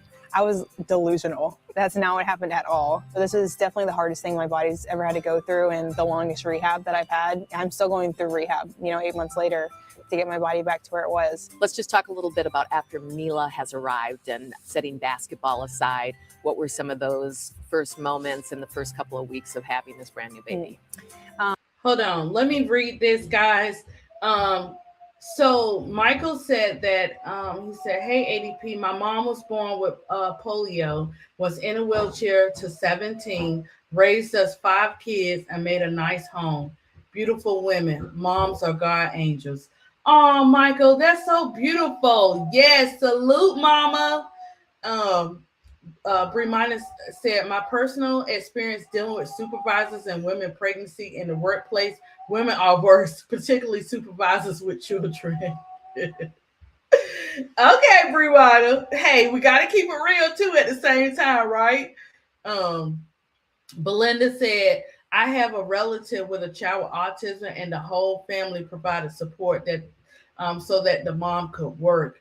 And so my daughter's here. I have my daughter husband here, my grandchild, and I have my 2 boys because Casey's twin went to heaven, and my son, my oldest son's father is here.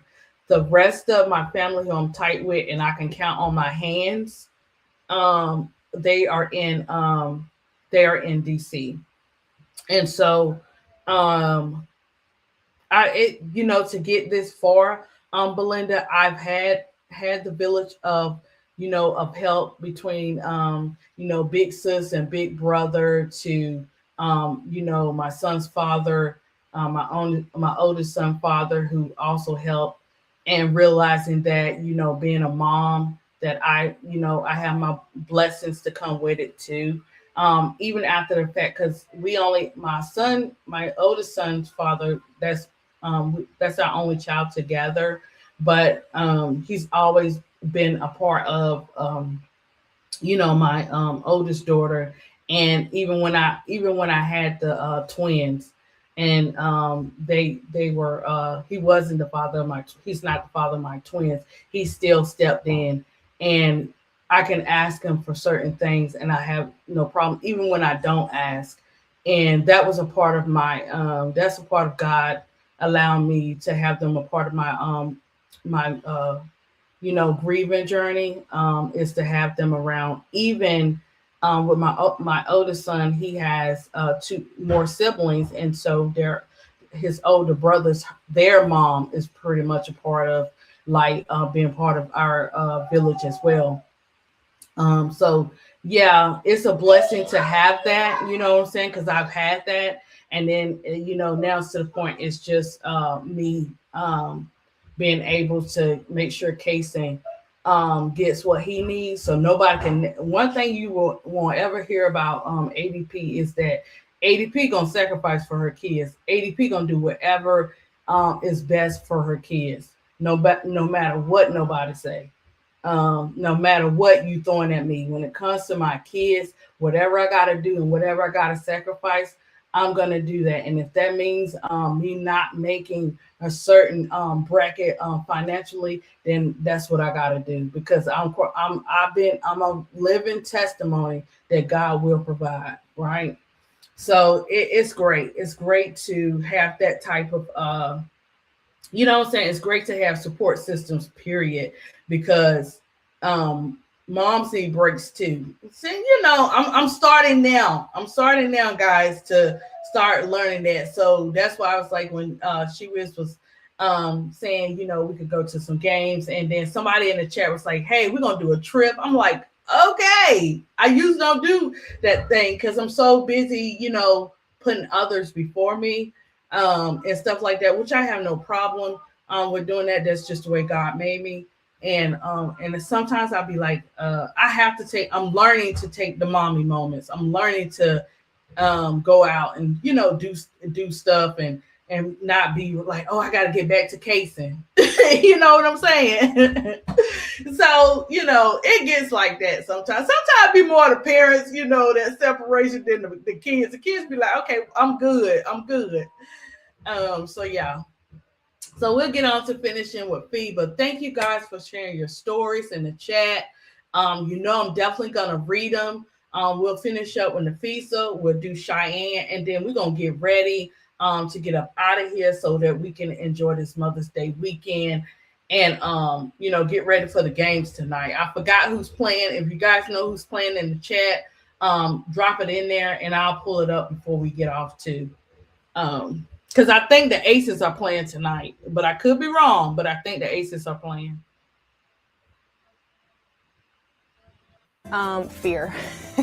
I really had no idea what I was doing. So just kind of going day to day, like, is she sleeping too much? Is she not sleeping enough? So it's just a constant state of what's happening. Plus, you're sleep deprived, so that doesn't help. And so those first couple weeks are really a blur, honestly. I didn't get a lot of sleep. Yeah. But when I look back at the pictures and videos, it jogged in memory. It's just, you see how little she is and like the process of creating a human and then watching them grow. And it happens so fast when they're a baby. It's crazy.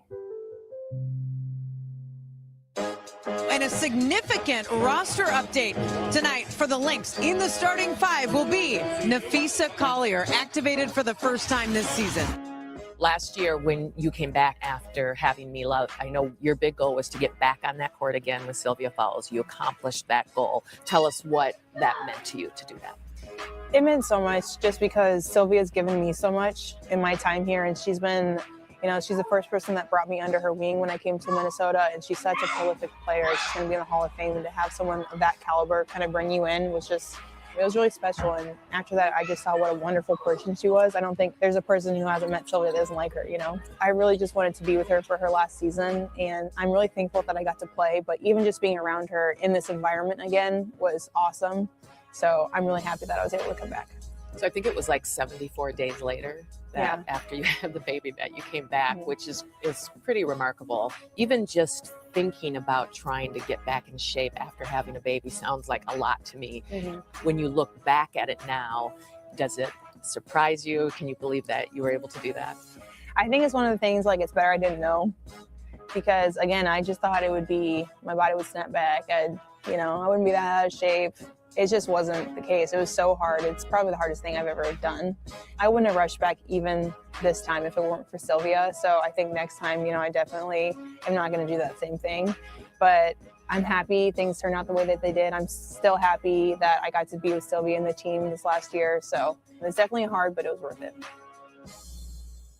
Now that you're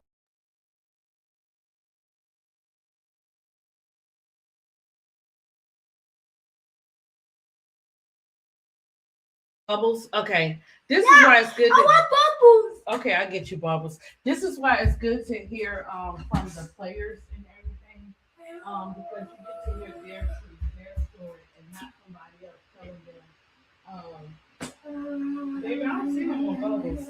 How they, are good moms of what they had to go through with dealing with coming back. You know what I'm saying? Huh? Oh no, you don't get those. You gotta get these here. Here, you get these right here. Okay. All right. And then we'll get you some more. Okay. Ooh, Mama not strong. Look at that. Oh God. Okay, so you see Mama muscles right here? They're a little down for the cow. You gonna have to put your own little muscles in there, okay? Okay.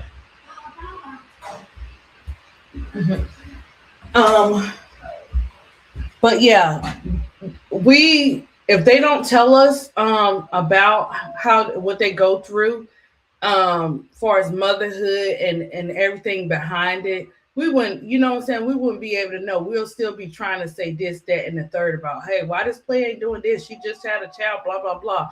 But when they start telling that story, you be like, oh girl, okay, I got you.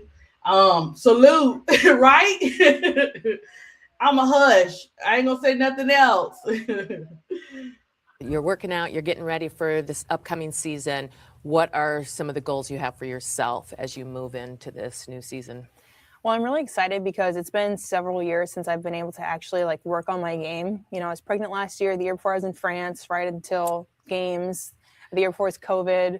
So I'm really excited to be able to actually, work on things for an extended period of time. I want to get better with threes, doing them off the move, my ball handling, just things I see in my game that I want to improve on. And I have, the time to do it now. As you are now a mother, have you thought about like how you want to show up in that role and being a professional athlete, knowing that now Mila's going to be watching you and kind of what that means for you? Yeah. When I think about the future, like what kind of mother do I want to be? What values do I want to instill in her? And bringing her around the team, I think, is definitely going to be really instrumental in that, because she's going to have so many aunts around her and so many people loving her. And she's going to watch me, how hard I'm working for this career and how I'm putting family first, but I'm also doing things for me, and how you can have a career and raise a family. So I feel like we're going to grow up together in this sense too. Like she's going to grow up watching me play, and I'm going to grow up as a person and, you know, as a leader, as a mother, as just everything in this process. That's excellent. Well, congratulations. It's going to be fun watching you be a mom, and it's going to. And guys, this interview is like 5 minutes, and it's on FanDuel Sports Network. So if you want to check it out, this is 3 years ago. But just hearing Fee, you know, talk about Mila and, you know, her experience and getting back on the court is a great thing. So now we're going to tap into Cheyenne Parker. And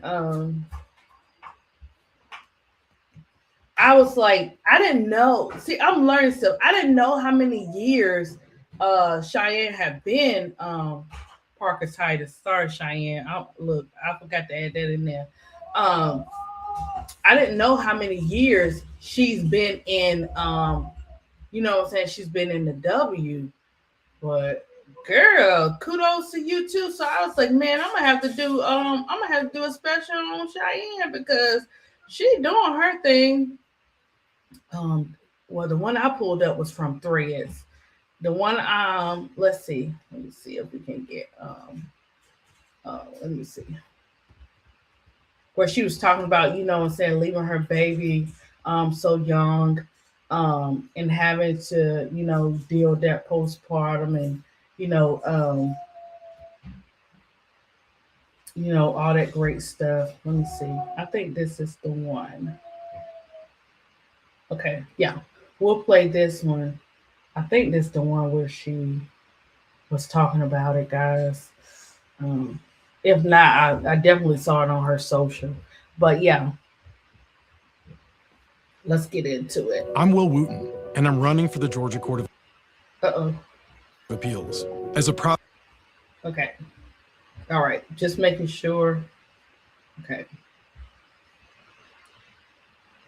NBA. Blaine Alexander reports on the game-changing way these pro athletes are balancing sports and motherhood. WNBA player Cheyenne Parker just made her very first All-Star team. The 31-year-old is also balancing another first, motherhood. You're still nursing. I'm still nursing. Something that's even harder when she's constantly on the road. Her mom and fiance are often along for the ride to help with daughter Naomi through countless flights and away games. Like that time she was playing overseas in Italy. I had to literally go out to the stands and grab her like, come on. You got her from the stands. I went to the stands, yeah. And this is right before you hit the court. Yeah, this was right before the game. Working moms are no stranger to making it work, but for professional athletes, the load can be even heavier. Cheyenne delivered Naomi by C-section. Less than 4 months later, she was back at training camp, determined. It was a very emotional time for me because I did have those doubts. But this season was one of her best. Did you ever picture yourself being a ball player and a mom? No, never. The WNBA has expanded benefits for mothers. Players now receive their full salary while on maternity leave, up from just 50% 3 years ago. The league also provides a $5,000 childcare stipend. A major step forward, but many say it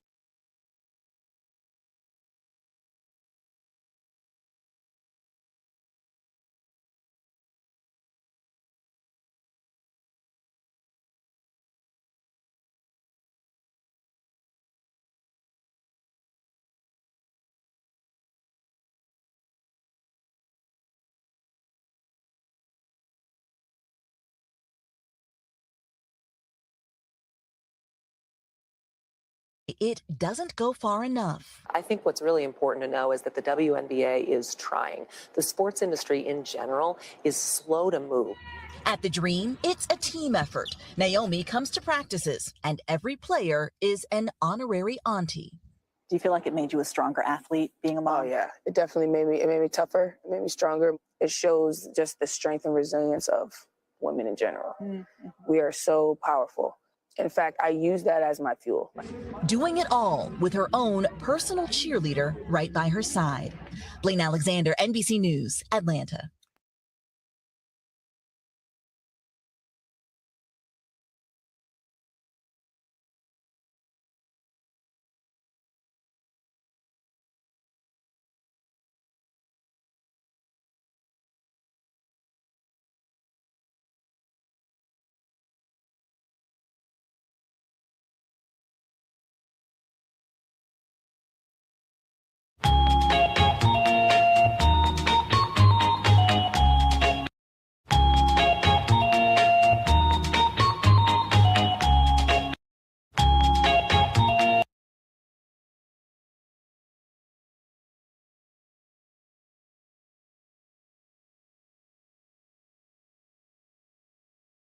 Shout out to all the mothers out there. Shout out to all the WNBA mothers out there. Cheyenne Parker plays in the WNBA overseas, doing her warm-ups and stretches, got her baby in her arms, man. That's motherly love. You can't beat that.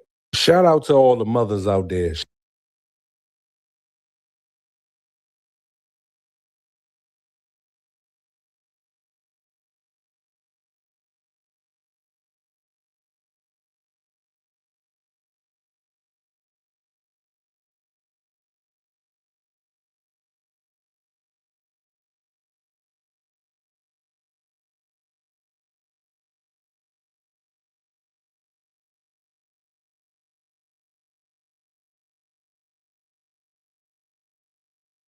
It was fast. It went really fast. I feel like it was a journey, fighting to come back, but it was one definitely worth going on again.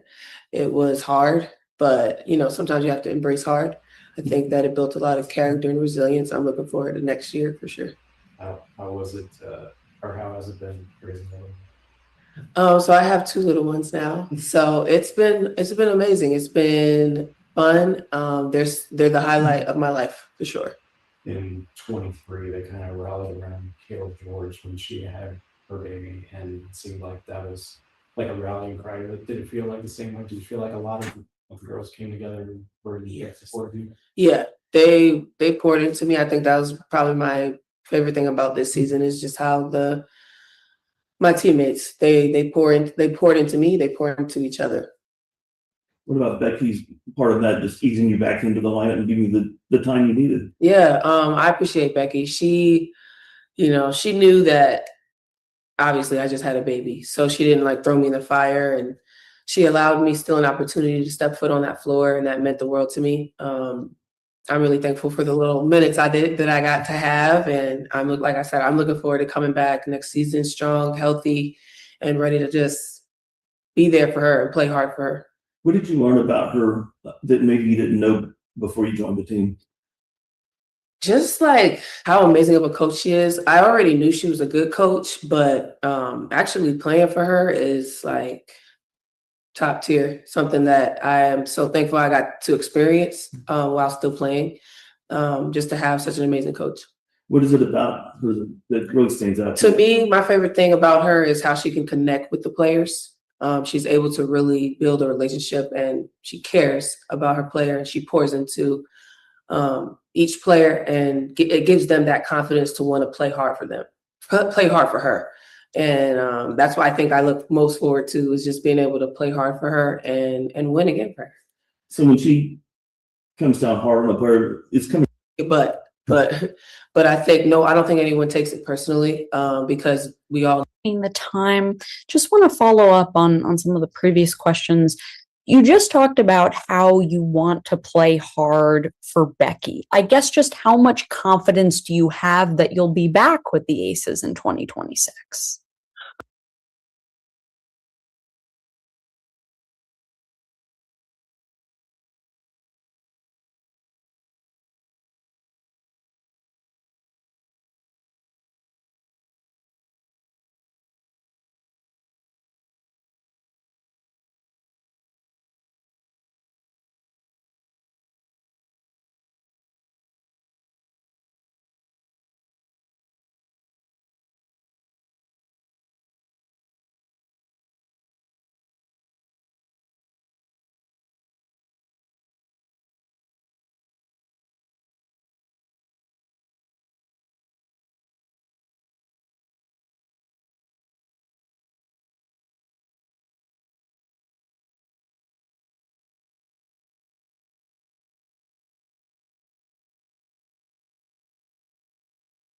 Oh, sorry guys, I'm just talking.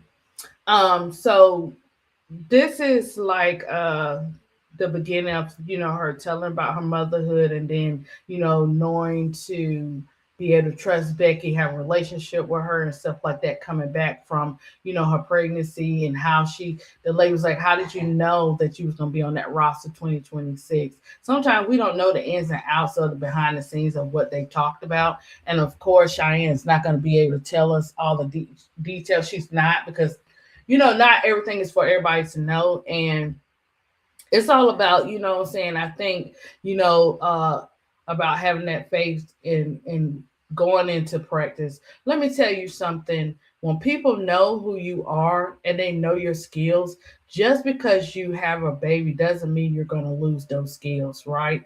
And being a woman understands a woman has to prepare her body back, to go and play this sport. Also, I can say this when it comes to Becky too. When she said that, I noted that in that presser where she said with Kennedy Carter, she said that, you know, she shouldn't have played Kennedy Carter that long, not because she's not going to give her the minutes or she think Kennedy Carter can't do it. Kennedy Carter is just now getting back into, you know what I'm saying, the U.S. way of playing basketball. If you watch the games, I kept saying Ken Dog is getting tired, quicker or whatever, even though, you know, she gonna get out there, she gonna do whatever, whether she fall out on the court, you know, Ken Dog gonna do her thing. And then Becky, she comes back and she says that I'm not expecting Kennedy Carter to do it all in one night, you know what I'm saying, and, you know, and different stuff like that. So that's why I say everybody's relationship is different. And then with Cheyenne Parker, she's in those practices, guys. You don't know, we don't get to see every single thing that they do in those practices.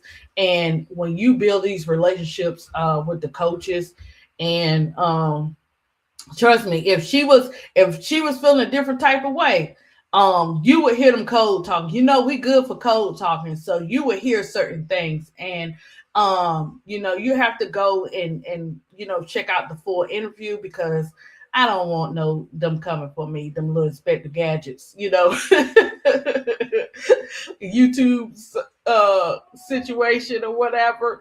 But you have to go finish checking it out. But I wanted to bring up Cheyenne Parker because, if you're breastfeeding and all that kind of stuff, yeah, you can store milk, you can freeze it for months and all that kind of stuff. But that's a bond when it comes to when it comes to a mother breastfeeding and stuff. And you don't have to prepare, boom, bam. You know what I'm saying? There you go. And they're good, they sleep, burp, okay. So it's a blessing too. And it's also like a sense of comfort for the mom and the baby. So to be doing that and be out there exercising and doing your thing, that shows determination.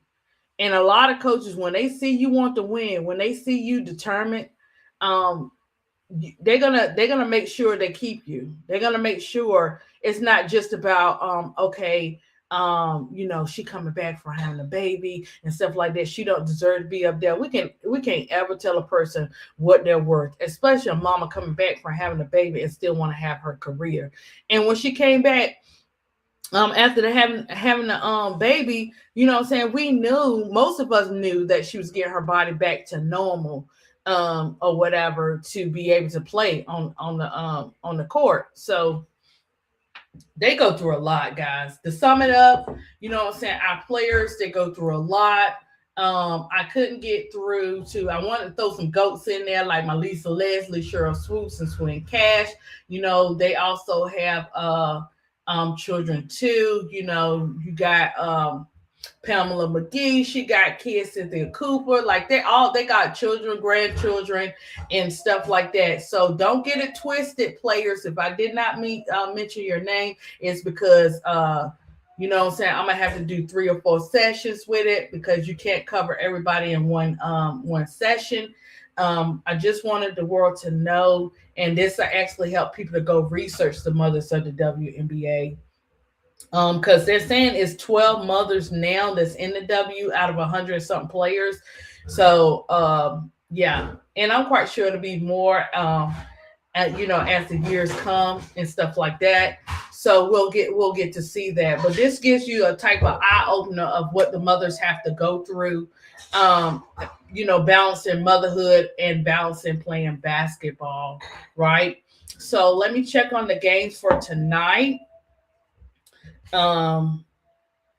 So I can let you guys know what games are for tonight. Let me see what let me see. Let's see here. Let's go home. Right. And let's go to what is that? That look. Why they do that? Okay, so Tony now was on this morning. Brooklyn be having us up late. I told him excuse me for that one. He be having us to the early morning time. Okay, the games will be on Players Club. So let me see. Let's see what games. Okay.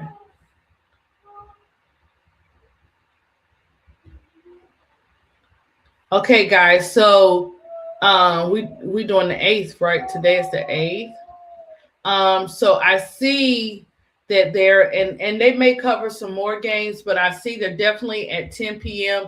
They're definitely going to cover the Seattle Storm against the Valkyrie game for tonight. That's the only. Let me see. Let me go to. Let me see. 8th. Okay, I only see one for today, and that's the Seattle and let me check the Seattle and the Valks game. Let me see. Games today, WNBA games today. Okay. Okay, guys, this is what we have for games today. We have okay, I got to figure out where I'm watching this one at. Okay, so we got Connecticut Suns versus New York Liberty at 7:30. We have the Washington Mystics versus Toronto Tempo at 7:30. And then the Valks versus the Storm at 10 p.m. I want to see that Connecticut versus New York because I want to see Nee play. I want to see how Nisa Morrow plays. Dang. They got 2 games on at one time. I have to figure that out. But yeah. Let me see. Those are the games for today, guys. The games for today, those are the 3 games. You got Connecticut versus New York. You got Connecticut versus New York, Washington Mystics versus Toronto, Golden State versus Seattle. So, yeah, big girl. I skipped class this morning. I couldn't see the light, Caroline, man. I really couldn't see the light. I said, OMG. You know, Bro Clyde be up there. Him and Elle was up there last night and stuff. And I'm like, woo, we was hanging out. You hear me? Yeah, she played tonight. You know, they call her category 4 now. So, and then Anissa also plays tonight. I want to see how Anissa does because Anissa definitely been in that gym. She's definitely been working on her game, and so I want to see her as well. So we'll see. You never know. Just because they don't have the thumbnails up doesn't mean they're not going to cover a game. Golden State versus Seattle is going to be the best game, I think. And it may be, you never know, because some of them other games we were saying we least expected were good. But look, you know me, Miss D. I love the world of basketball, so I'm gonna watch. I gotta watch the game so I can do things on Anissa's second year. Just dropping video, doing lives to say, hey, Anissa doing her thing, you know what I'm saying, to be able to add some more flavor to it when I'm talking about Anissa. Kason is having fun in there, America. He is playing in some bubbles, okay? Detention for me, no excuses, girl. I don't get detention. I get that extra credit. They gonna let me slide. I'm ADP. They gonna let me slide. I'm gonna send them some word of encouragement, and I'm look. It's all good. If you were in class, you would know the assignment. I do. I know the assignment. Wingstop. Oh my gosh. I am so hilarious with that, man. Okay, so guys, so those are our games tonight. And you may be right, Miss D. We're gonna see tonight. We're gonna have fun. Welcome back, chat. Welcome back to the WNBA 2026 season. Happy Mother's Day to everybody in the chat. If you're a mother or auntie, sister, cousin, whatever, to a village. Happy Mother's Day to you as well. Let me see. Anything else? I have note what game they are covering. They only have a thumbnail up for the Seattle versus the Bounce game, which is 9:00 for you, big girl. It'll be 10 over here for me, but 9:00 for you. That's the only one I see now. Could they cover more? It probably is going to depend on what schedule they have for today, if they're going to cover it. I don't know if So Pretty going on at 6:00 or not. If she does, I may join her for a little bit. I'm not for sure because, I got to get Moot to the little playground and let him get some energy out about that time when the sun die down a little somewhat. And so I don't know yet, and then I got to run those errands. So I don't know what time I'm going to get back or whatever. Because the kids know when I say I'm running the errand, guys, and I'll be back in about 15, 20 minutes. Guys, I'll be back in 2 hours. I just be enjoying life, okay? Without the kids. Don't come for me. I just be enjoying life. Have me a good time. But yeah. I love you guys. I will be up. I will be coming live this weekend. And everything we'll continue to see. Let me see on Threads. Anybody let go? Anything going on? As far as any new news or anything we need to know? As far as the WNBA, let me see.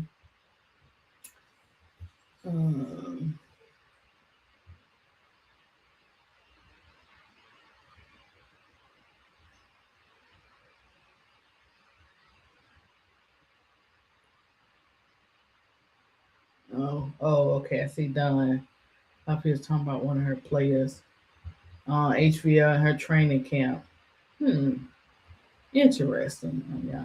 I don't see.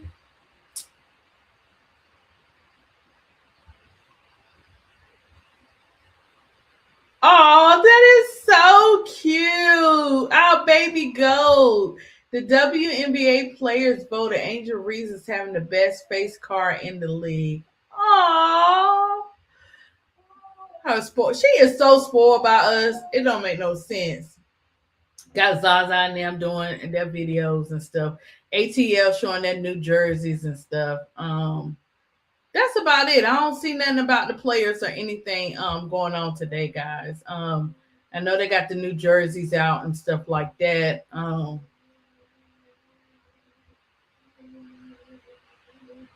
Oh my gosh, I can't. Okay, what Patty up to? Okay, I see Patty LaBella his time. Okay, and there's no new information up here.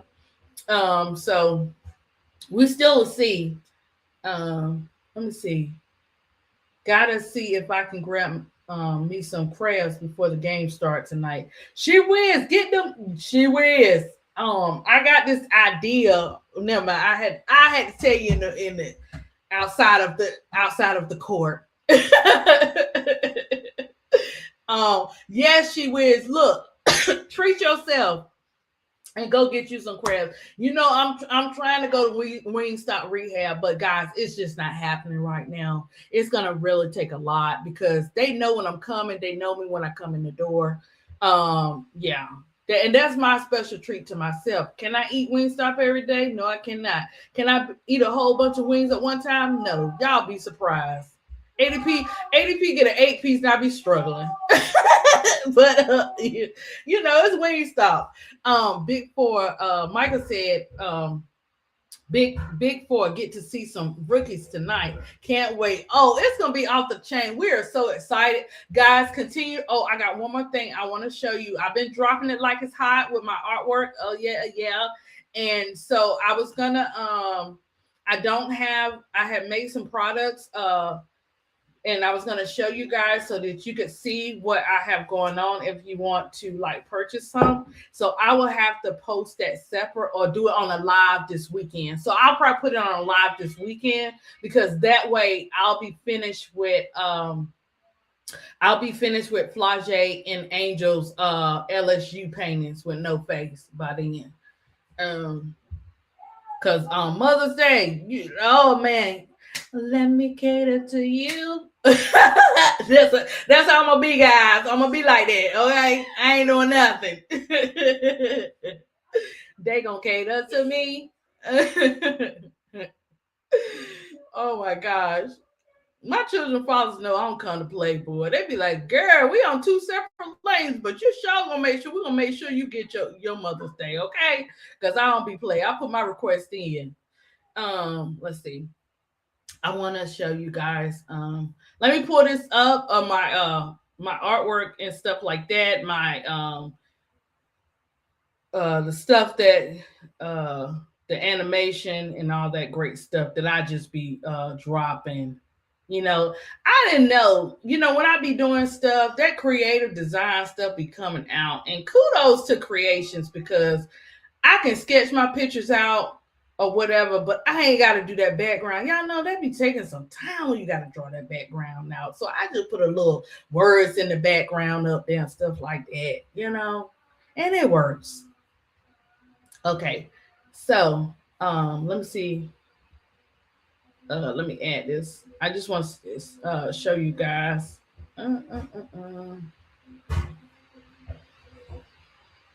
So I don't know if you can see. Oh, let me see if I can take. Oh, what? I guess. Dang, I can't. I know why. I was like, why is why is Big Four in the dark over there and her picture not showing? I forgot she in the category 4 on the basketball court. Okay, and I had to put Ken Dog. I had to put my illustration on, put her on a motorcycle, guys. If you didn't know, I was with the bikers group since I was like 15. I haven't rode a bike in a minute now, but man, that was back when stuff was more free and I went with the boys to the bike week and all that great stuff. I really, in them 7 years of me going, man, I loved it. I was somebody different. One year I was Black Widow. I mean, I was doing the thing. It was great. That's the life, right? So yeah. So if you guys can see, this is what ADP be doing. And sometimes if I be listening to the chat, and if I don't be saying nothing, I'll be working on stuff. So I just dropped these 3 today. That's Kennedy on the motorcycle. I created, because I also want to create my own stuff for the players. So that's when you see my cartoons and my sketches. My sketches, coming to life, and I just throw, I throw a background to it. This is a cute video too. This one, she has all of the plate. I do have this on a pouch. I made a printout of it. So when we go live next time, I'll let you guys know that I put that on the pouch and you'll see it. I am going to put the puff one on the pouch too to sell. But the one with the afro and it's got the offense, defense, it has all the teams in the back of it. I did that one. I'm just debating on if I'm going to add anything else to the pouch. I also have the Angel Reese one where she's in the this one. I also have that one on the pouch as well. These are like my sketches. This is like my 3D animation. This is all these. I like these because all I'm asking when I'm going on the computer, I don't want you to change nothing. I just want you to make my colored pencils dark. I don't want nothing else, so that you guys, this is why you see like, okay, this is a sketch. even feed his sketches too. I have to sketch them out, color them out. Like the one, like this one for Kiki,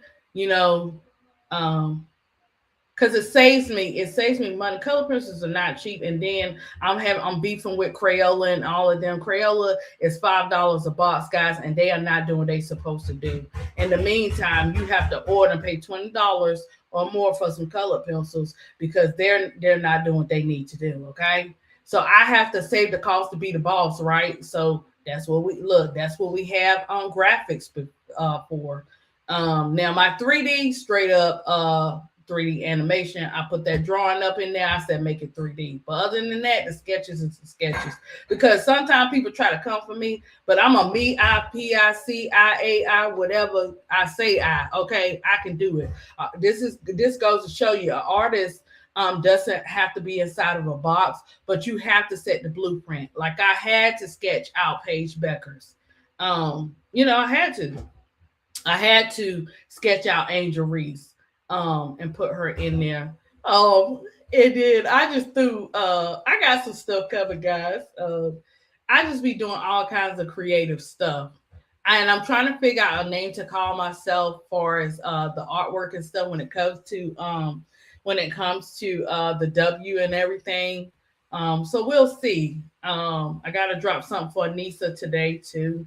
So I got some more stuff that I have to drop, but yeah, so ADP doing it all. She doing it all. This is just giving you guys an example of how ADP be doing. I also I can take ceramics, plain ceramics, and paint them. It might take about 10 coats because it's white and it when you do them first couple of coatings, the color don't stick well. So when I did this one, I bought it from Hobby Lobby. It was white, and then I put the colors in there to let me see if I could play it. I do this too, so it's kind of like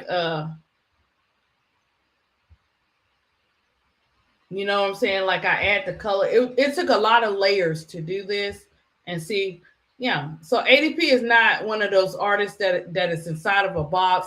I can do it all. Sometimes I choose not to do certain things, not because I can't, but I'd be like, dang, girl, same like with the no faces. This is what I mean about my no face paintings like this. Happy Mother's Day, guys. Putting the Mother's Day paintings in there and, painting.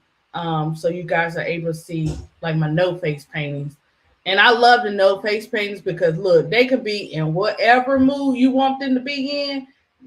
They could be in that mood. So you could do about just about anything with art, and you don't always have to put the features in there.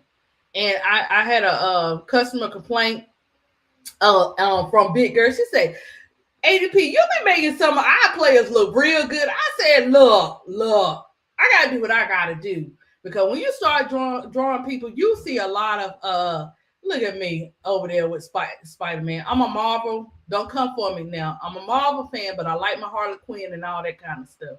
But she be like, you be hooking them up. I have to. It's an artist thing. I gotta hook them up, guys. So yeah, this is what ADP does. Some go on pouches, and some is just for showing the players how much what I'm saying, we appreciate them, and just art in general. And it's only gonna take that one. It's only gonna take that one post, and it's gonna be that $1 billion post.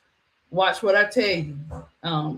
In me walking by faith. But you never know what assignments and stuff you have coming up. So yeah, this is what ADP does. Besides talk to you guys about the history of the vets and everything. And yeah, so once I get stuff posted, I will let you guys know, and I also will let you know when you can purchase certain things. And if you see things like that you want posters of, I can also do that too, because the best deal out of doing posters and stuff seems to be Wally World, which is aka Walmart, where they don't you can get a 16 by 20 poster, put it in a frame, and it's not, you know what I'm saying, that expensive or whatever. Right? So I'm gonna leave you with this video because it's Mother's Day, and I just wanna say thank you to all the moms.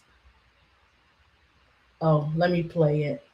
I know if they tell me to take it out, guys, I'll take it out.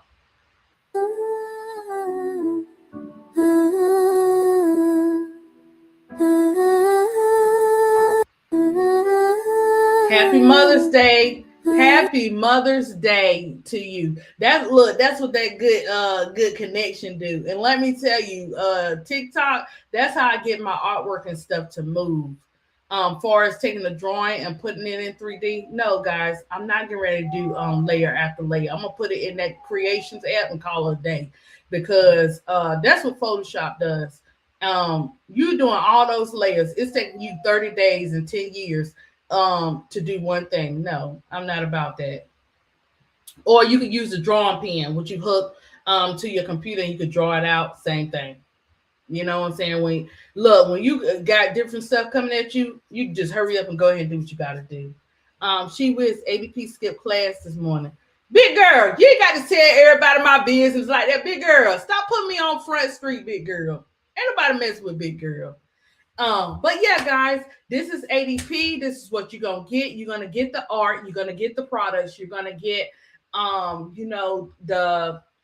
the information about the vets. You're gonna get the heartwarming stuff. You're gonna get the love. You're gonna get the motivation. You're gonna get the encouragement. Why does ADP do this? Because I'm ADP.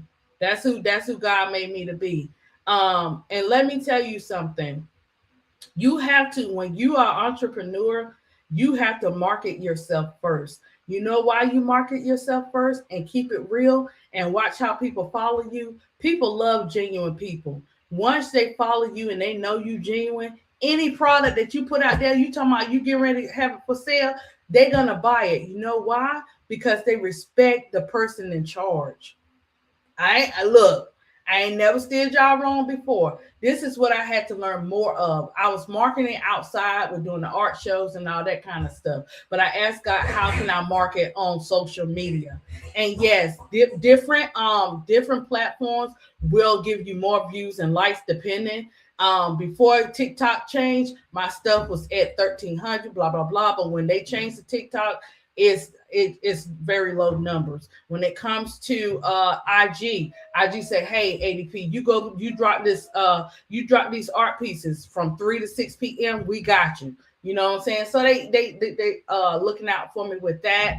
YouTube takes its time, and what we got to realize when we're posting stuff, everybody don't get to see your post at the time that you post it. I'm learning about the social stuff because I asked my daughter, I said, when I post something, do you see it right away? She's like, no, that's not how it works. Okay. So yeah, happy Mother's Day. Felicia, enjoy your what was that? Casey, I know you're in there doing something.